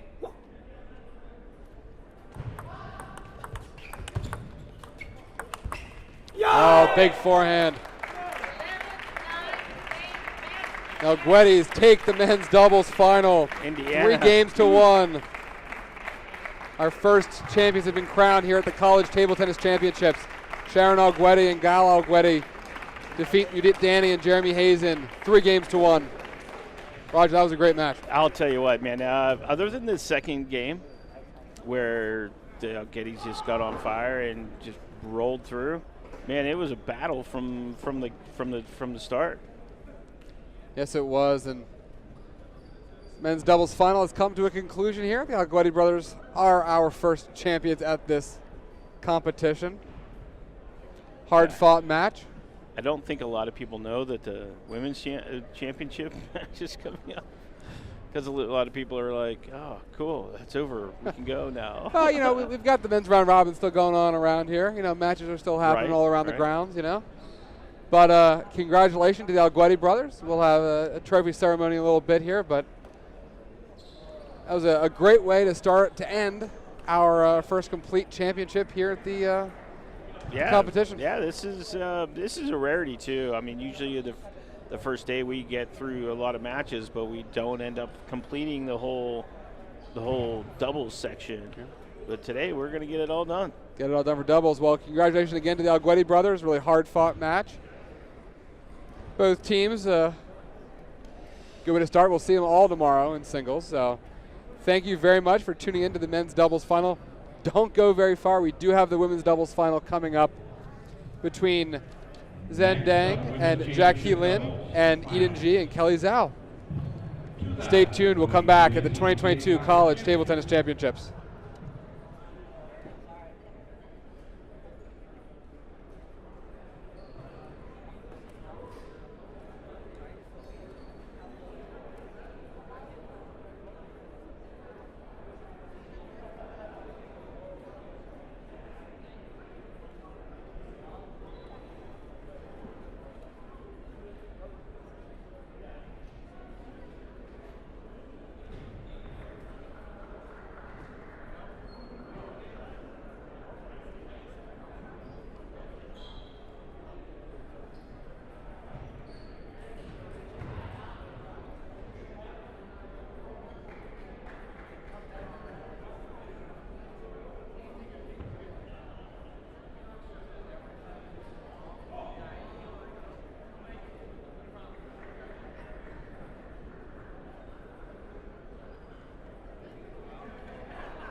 brothers who just won the men's double championships. How do you guys feel? Oh, it feels amazing. I mean, a win is a win. It feels great. First one out of 3 for IU, and especially this is IU's right now chance to make history for not just for the NCTTA but also for IU. And you know, we came here just previously, long time ago. Glad to be back and glad to already get the first championship for IU in table tennis. I mean, it feels great. I mean, for me, it's been a tough couple of days. I got injured in my neck. I got a muscle spasm. So for me, ever since the morning, it's just like whatever happens, happens. And I'm lucky, like he was playing good and I was playing good. So I guess it's a twin chemistry, but it was working. You guys put on a fantastic show for everybody that's watching and also on the crowd here. So just want to take the time to say thank you. And again, congratulations. Best of luck to you in the rest of the tournament. Thank you, guys.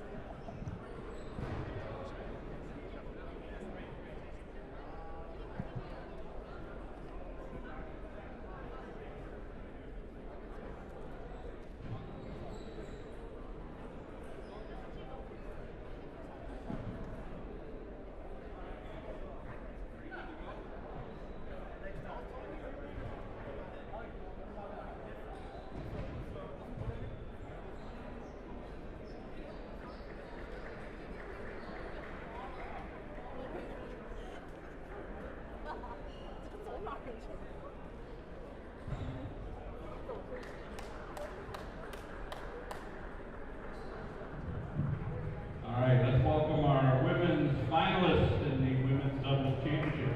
Give them a round of applause. We can get a little more. Come on, give them a little more. There we go. All right, so we have our head umpire, Sean John. And then we have from Texas, we have Eden Chi and Kelly Zhao. From Texas Wesleyan, Jen Deng, Jiaqi Lin,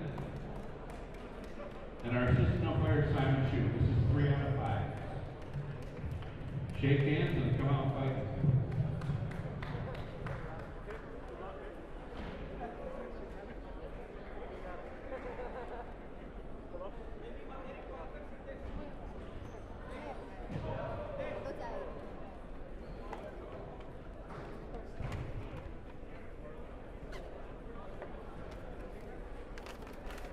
We can choose side here. Any preferred color? Red, blue? Blue? Okay, they're going to be blue, you're going to be red.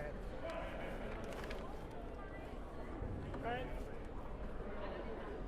Serve, receive, side. Serve. Serve. Which side do you prefer? This side? Okay.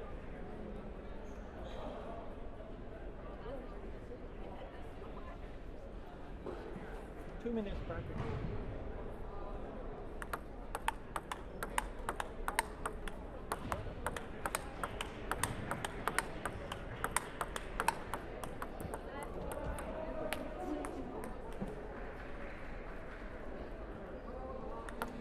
Hello everyone, welcome back to the 2022 College Table Tennis Championships. Brandon Lawrence alongside Logan Zimmerman. Logan, we've already crowned one champion this evening and now we'll get to crown another one. We're at the women's doubles final. Here at table number 1, our last match of the evening, we think. And should be a great matchup here today. We've got Texas Wesleyan team of Zhen Deng and Jiaqi Lin. And University of Texas at Austin, Eden G, Kelly Zhao. Logan, we have an all-Texas matchup here. I mean, that's perfect. We're in the heart of Texas sports here at the Round Rock Convention Center. So I'm sure that everybody locally has been hyped up and talking about this match, and they're probably proud to see their players here in the finals. Yeah, what great partners here at the Round Rock Sports Center with the CVB that's been amazing to work with, one of our sponsors for this competition. Thank our equipment suppliers, DHS, Double Fish, for all of their support with the tables and barriers you see here and the balls that we're playing with. It's been a long day here. We started at 9 a.m. Central Time. We're going to finish it around 9 p.m. Central Time.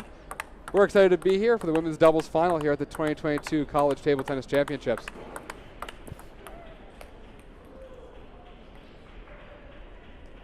So Logan, you know, both of these teams have had a pretty good run here to the final. We've seen actually Xi and Zhao a lot here at the here at table number 1. Their road to the championship has been fairly straightforward, winning in straight sets. Same with the Texas Wesleyan team. In a match like this coming out, you know, Logan, what are some things that you're looking for from this UT Austin team, who is technically the underdog here by rating? They have to come out swinging. I mean, whenever you're the underdog, you have to play with a purpose, because everyone's expecting the higher rated team to pull off the W, so even they're probably expecting it, and the best way is to come out, win some good quality points, make a statement, maybe shake them up a little mentally. Absolutely, and we've seen in the last match especially the Texas team be a little bit tight, especially in the middle stages of the match, so we'll see how they come out here. We have Texas Wesleyan to serve first. Texas to serve first, excuse me.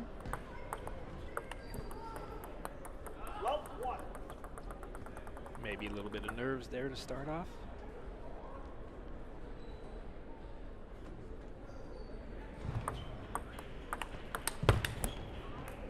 And net and wide, good start here from Texas Wesleyan. Texas Wesleyan, one of the most decorated colleges in the NCTTA history. They're always perennially at the top of each competition, whether it be men's doubles, women's doubles, team competition, and singles as well. She put her hand up there. That shouldn't be their point there.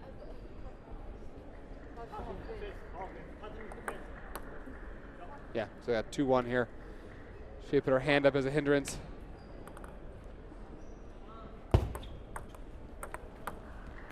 Good sportsmanship to start it off here. 3-1 Texas Wesleyan. See again, first game, feeling each other out, seeing what they've got. Nice forehand.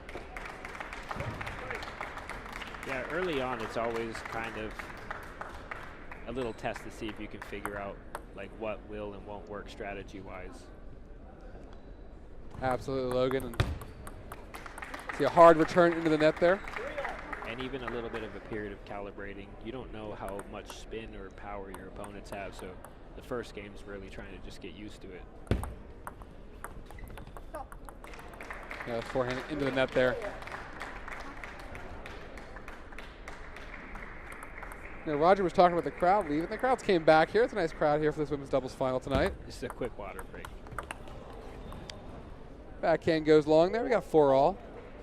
Again, no team opening up more than a 2-point lead so far, just getting into the match.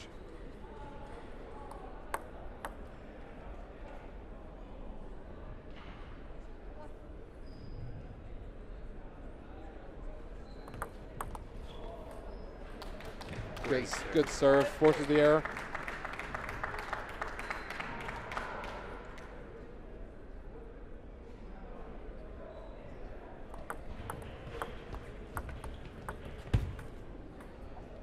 That's just such smart play from Texas Wesleyan, huh? Yeah, they train really hard. They have a good coach, and everybody at the facility is a pretty high player, so it's nice to tighten up your skills in an environment like that. Absolutely. I've almost seen everything when you are just in a room full of people that are high level.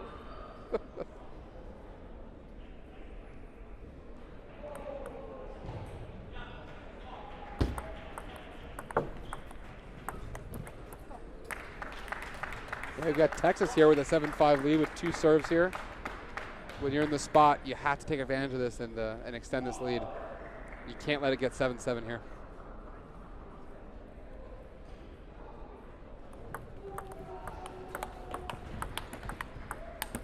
Oh, good point. Ends with the Wesleyan forehand hitting the net, going long, 8-5. This is exactly what Texas is looking for, so hopefully they can keep it up.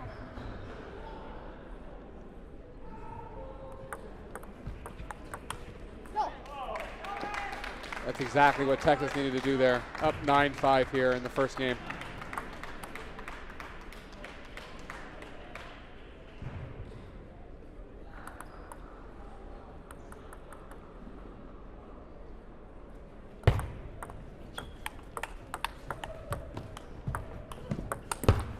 Great point there. Texas is really playing very consistent, and that if they can keep doing that all night, they might have a shot. 5 game points here for Texas. Big forehand causes the error from Wesleyan. Jian Zhao from the University of Texas at Austin takes the first game, 11-5. Now that was a gutsy play to end the game there. That's not something that you might want to do if it was a little bit tighter in score. So maybe the freedom, knowing that they could make a mistake or afford a mistake there, but to close it out, not give them a chance to rally back. It was a perfect play. Absolutely, and you see a lot of players get tight as they get up, and that was a good job staying loose, finishing off the game. It was 5-all, and they won 6 points in a row to make it 11-5. So the first game goes to Texas here in the women's doubles final.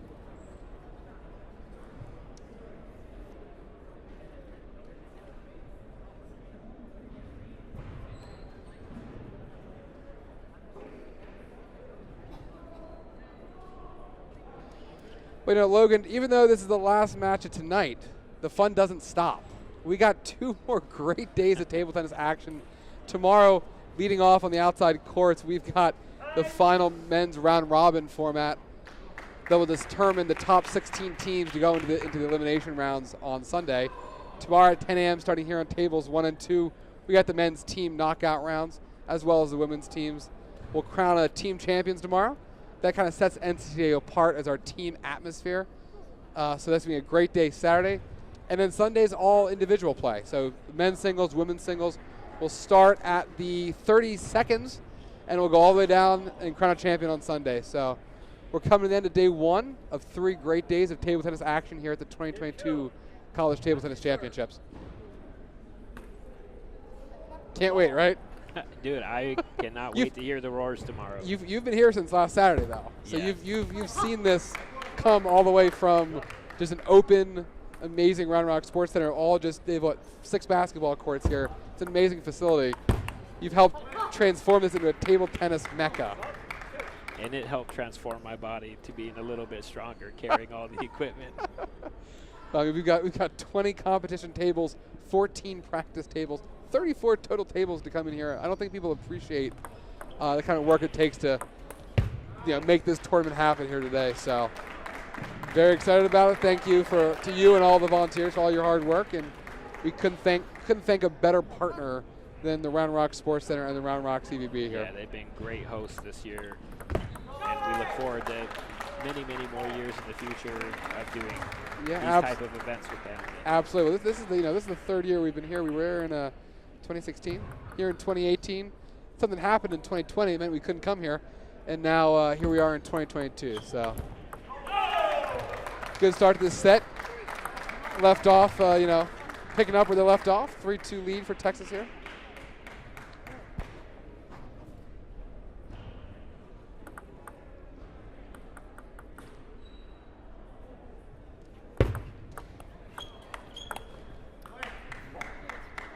Well, it definitely seems like Wesley needs to do more of that attacking. It seems like they're letting Texas kind of dictate the pace.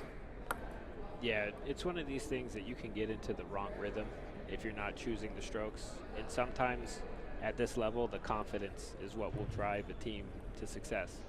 So if you're kind of hanging back trying to not lose rather than trying to push hard to win, you could be the one that ends up getting rattled. And so let's see how Texas answers back. Got a little bit of a let situation here. We had a wrong side situation here. Bounce on the wrong side of the court for doubles. Oh, great forehand.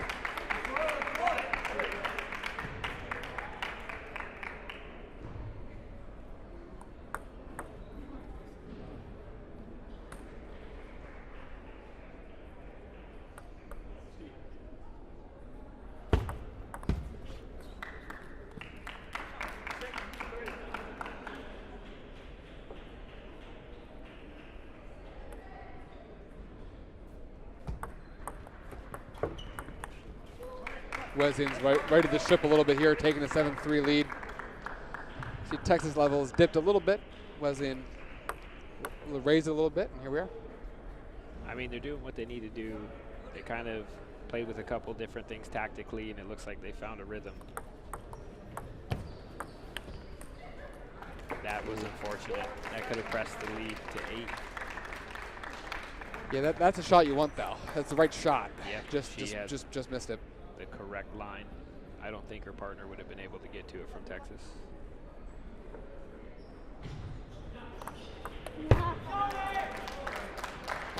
It's a risky serve, but it pays off, though. Nice and deep. Back to 7-5 here at the next towel break.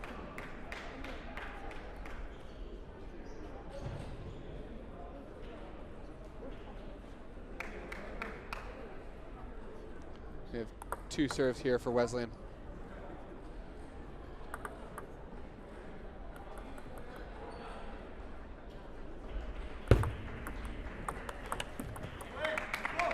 Nice aggressive opening. And I think if they can set up to the other player's strengths on your team, the goal here is like, hey, I'm not playing for myself. I'm not doing my favorite serve. I'm trying to think, what does my teammate want me to do? And I'm going to serve a serve that works for their game to get the receive that they like. Absolutely. Great forehand there. 9-5 here for Wesleyan.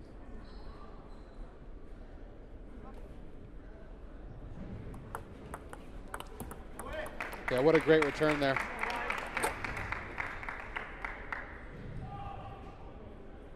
Five game points here for Texas Wesleyan to even this match at 1. Backhand into the net. Texas Wesleyan takes second game, 11-5, to even this match up at 1 game apiece. So you see on the score here, 11-5, 5-11. So Logan, we've seen Texas come out, set the pace. Wesleyan respond now. So what do you think Texas needs to do here to regroup and get back ahead? I think the best thing they can do is try to conference with their coach and see if maybe their coach saw something that they couldn't see. As a player, it's easy to get kind of tunnel vision, or maybe you're thinking internally about my strokes, my strategy, but your coach is watching the other team saying, oh, hey, did you know that there's this pattern? Or did you know that your certain serve worked really well? So let's see if they can get some good advice from their corner and come back out and implement it. What I'd be a little nervous about is if they don't press hard and make a good push in this 3rd game and they lose again, then it might be hard in the 4th. Well, there's a really fine line, too, between being consistent and being passive. You know, the first game, they were consistent. They were putting pressure, but they weren't. Obviously, Wesleyan has the bigger hitters, right? But by being too passive and you're setting up Wesleyan to put the ball away, then that causes a problem. So it's a fine line, and obviously Wesleyan did raise their game that set. So now let's see what happens here in the 3rd game, here in the women's doubles final.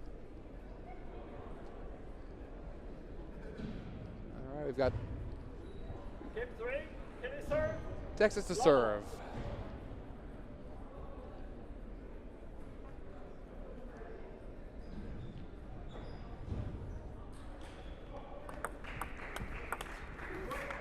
Yeah, they've been hitting that forehand really nice there.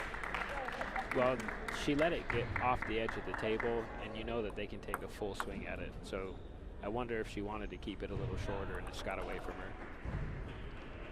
That's a great point. Yeah, same thing on that one. Deja vu. Wesleyan with the first 2 points of the game.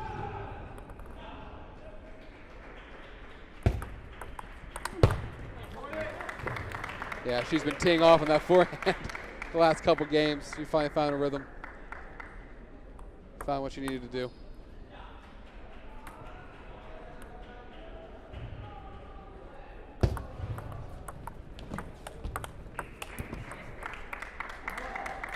Yeah, you can see the Texas players starting to calm down.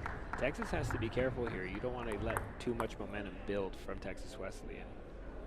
It might even be a good idea to start thinking about a timeout soon. That's a good point. But all dependent upon how the next few points play out.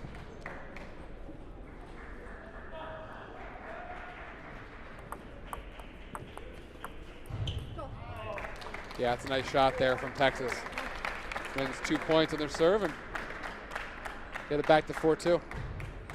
I think best case scenario, Texas can pull out this win here, going into the fifth or into the fourth game, being up 2-1, that puts a lot of pressure on that fourth game for Wesleyan to perform. So it would be in their best advantage.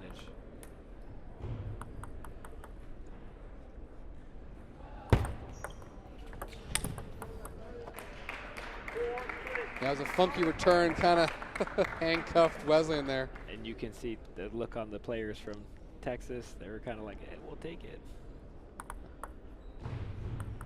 But they know they got away with one there. Yeah, it's just too tough on Wesleyan there. I didn't think Texas was in a terrible spot there, but she couldn't recover enough, and Wesleyan puts it away. Sometimes in doubles you can have a little bit of a traffic jam. It looked like they got their signals crossed up.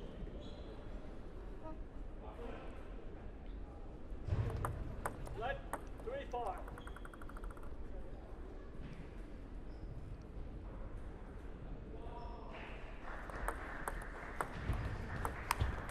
Oh, big forehand misses there.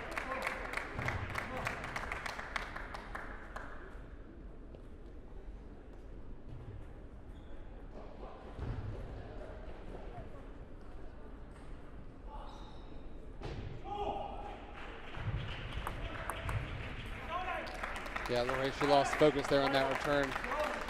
Got it back from 4-0 to 5-all. That's a good response.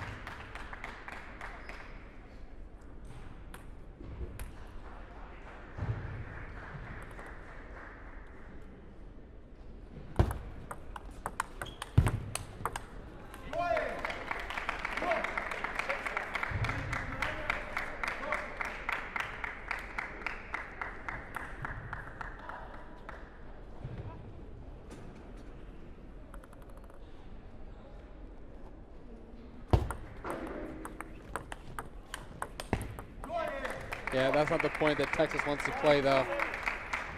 Wesleyan in no trouble there. Take a 7-5 lead.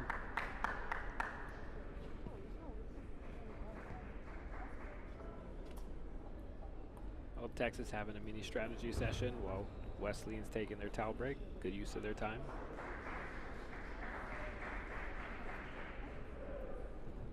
Kind of get on the same page. That's a good serve.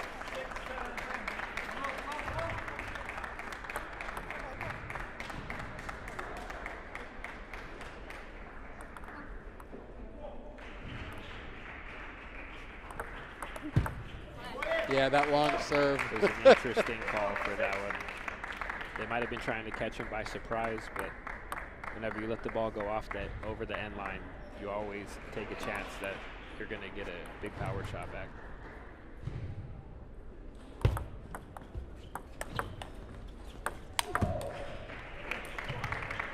That was good defense from Texas, but better offense from Wesleyan and open up a 9-6 lead here in the third game.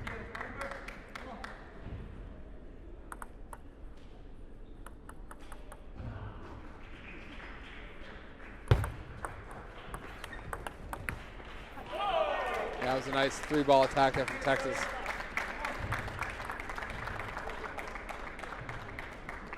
Wesleyan still 2 points away from taking a 2-1 lead here in the third game.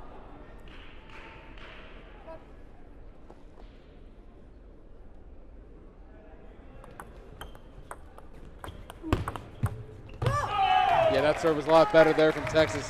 Yeah, and then even the counter play afterwards, taking the wide angle, it was just a wonderful counter play.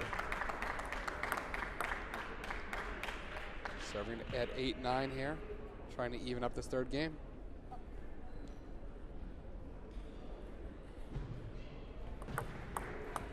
Ooh, and the return goes long, all the way back here to 9-all.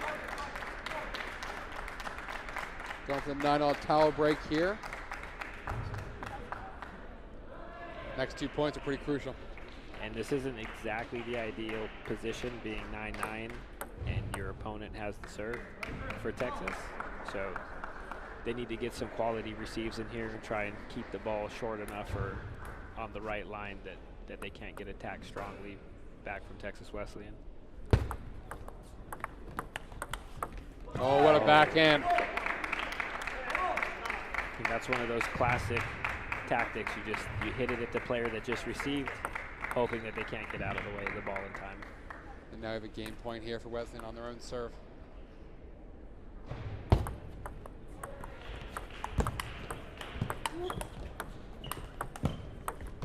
Oh, great point. Fireworks.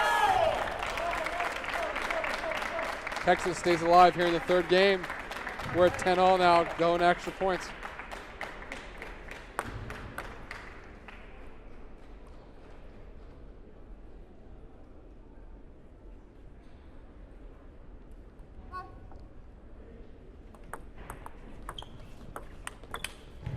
Ooh, can't get to the backhand, a little frustrated there. Second game point here for Wesleyan.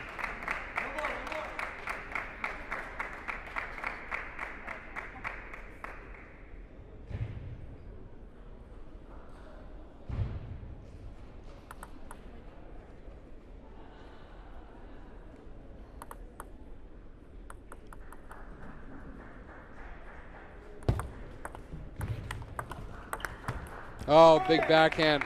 Great attack from Texas Wesleyan. And they take the third game, 12-10, to take a 2-1 lead here in the women's doubles final. I mean, they applied great pressure at the end there, that last point. They sped up the pace. They haven't been playing that quickly throughout the whole game, and right when it counted, they took a shot, tried to press them for time, and paid off. Yes, it did, and here we go. We're going to the fourth game here, women's doubles final.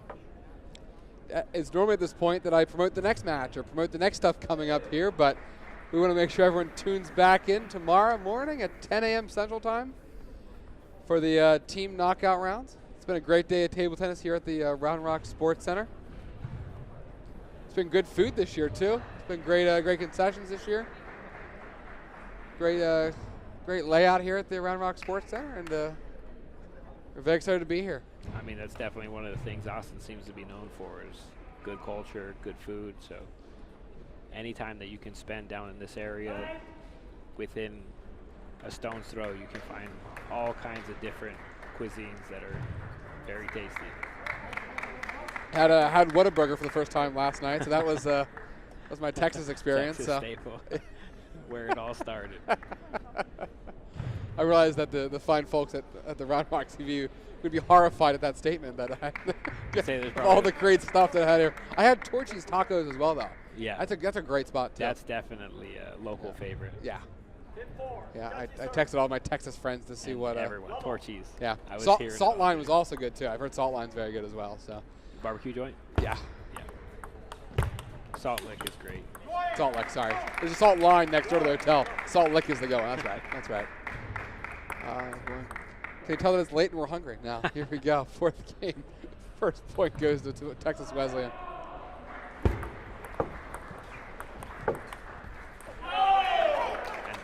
Yeah, you can see the passion in the crowd right now, though. The crowd hasn't gone to sleep. The crowd's, pulling for Texas here. A lot of local volunteers.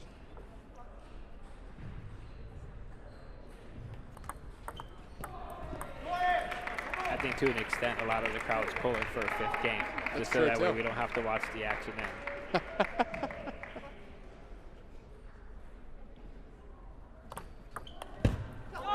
Nice serve.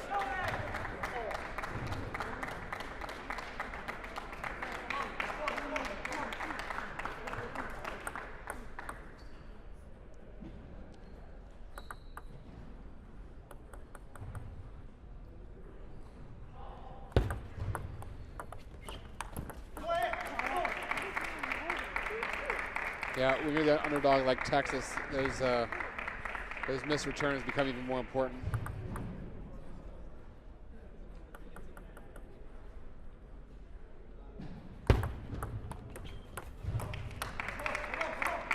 It's always a rough feeling when it hits the net, stays on your side.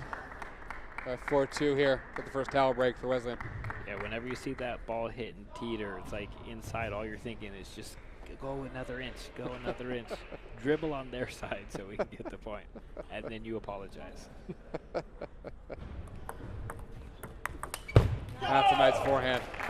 Now, I like the aggression that we're seeing from Texas, and she finally pulled off that flip there, executed flawlessly. So maybe she's starting to get into rhythm. Well, they're going to have to do more here.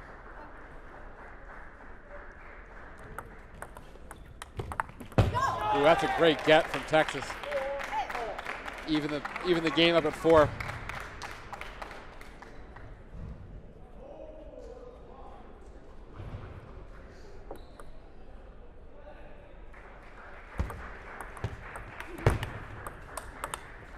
Ooh.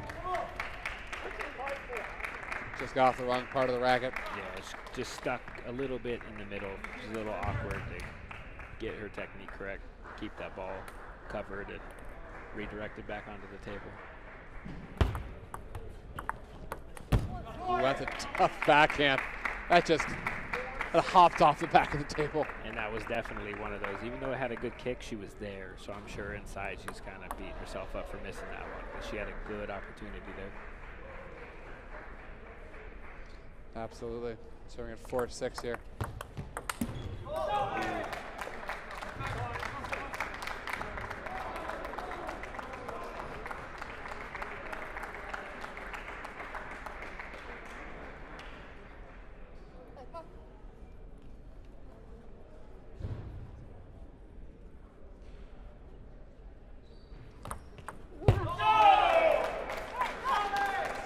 That was a gutsy play, but it paid off. I mean, Wesleyan's been attacking those long balls with a lot of great success.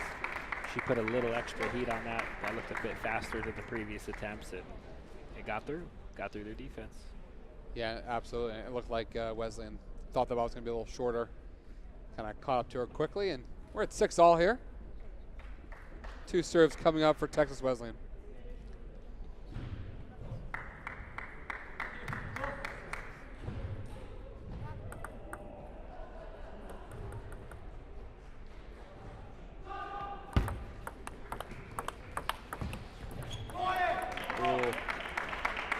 A good backhand rally ends with the ball in the net. 7-6 Wesleyan.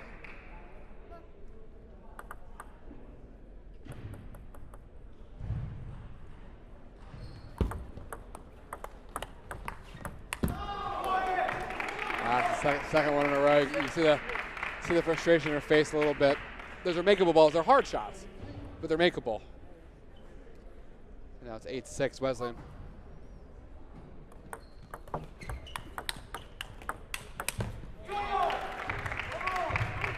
That was just quality there. I mean, being able to set up the good opener and then the counter play, the counter loop. We have something going on. Okay. Texas decides to take a timeout. Timeout, Texas here at 9-6 for Wesleyan in the 4th game. Talk about strategy a little bit, regroup. This is tough. They have one more serve right now. And then realistically speaking, they need to win both on the Wesleyan serve. So they're looking at, you need to win 4 out of the next 6 points here to get this even. So that's a tough ask here. They got to regroup and come back. And if you're them, you know, what kind of serve? You've seen the kind of differences in serves here. What serve are you looking to hit here? I would, in this situation, my default would be to go to a short serve to try and keep the opponent from attacking or being able to attack strongly, and trust my teammate to get a good third ball opener. That seems to be the safest play. The more risky play can pay off, but it could also cost them the game, is if they keep going back to the well on that fastball. Maybe start off with a fastball to open and then go back to a short underspin. Because on this first serve, they have one attempt. What do? They might not be expecting you to give them something that can put them up 10-6. So, I mean, it worked already once. Maybe the psychology of they wouldn't dare do it again might play out. We're going to find out here. Get the ball for serve. 6-9 serving. Yeah, they went short. It was the right play. She had a forehand. Now we've got 4 championship points here for Texas Wesleyan.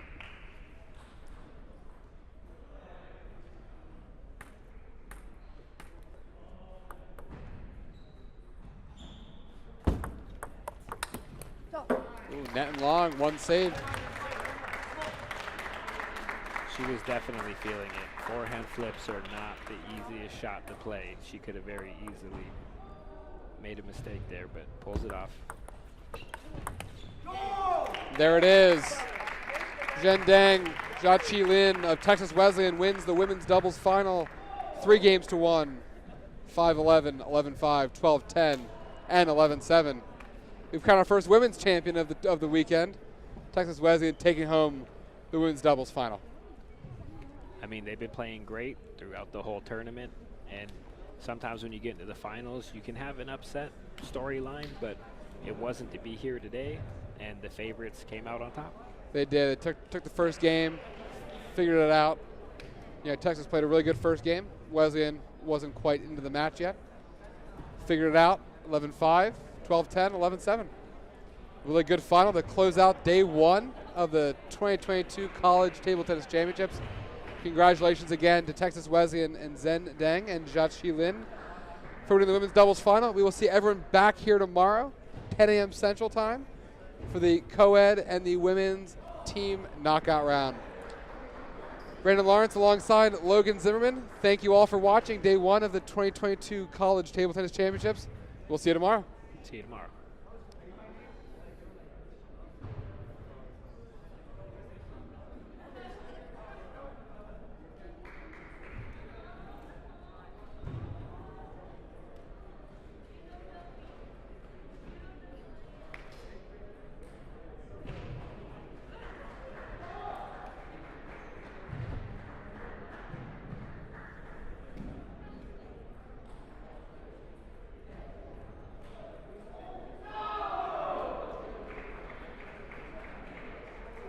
Right, here are your 2022 women's doubles champions from Texas Wesleyan. How are you guys feeling? I feel very good. Yeah, pretty good. Yeah. Do you guys have any words for anybody out here at home or anybody that's watching on the live stream? I just feel very lucky, being Texas Wesleyan. Yeah, that's our first nationals. It's so exciting. Good experience. Yeah, also first time going to Aussie. So very good. Yeah, thank you. Thanks our school, Texas Wesleyan, and thanks NCTTA. Yeah. Gotcha. Well, thank you again for coming here today. You guys did absolutely fantastic, and hope you enjoy the rest of your tournament here. Thank you. Thank you. Awesome. See, not bad, right? Not bad. Good job. Good job. Awesome. How to prep it. Let me grab the camera. Let me go ahead and get return. Easy, right?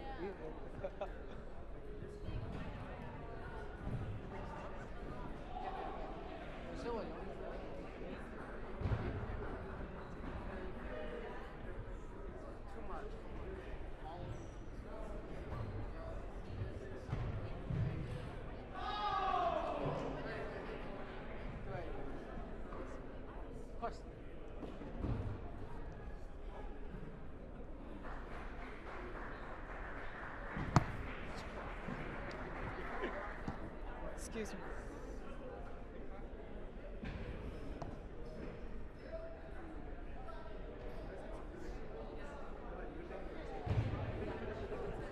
What's up? Huh? All right.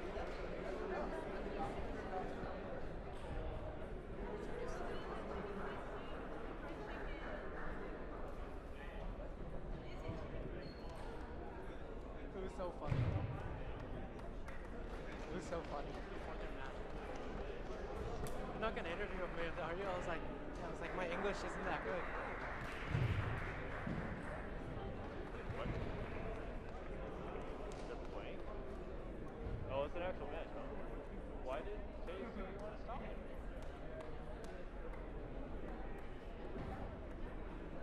This is four. Table four.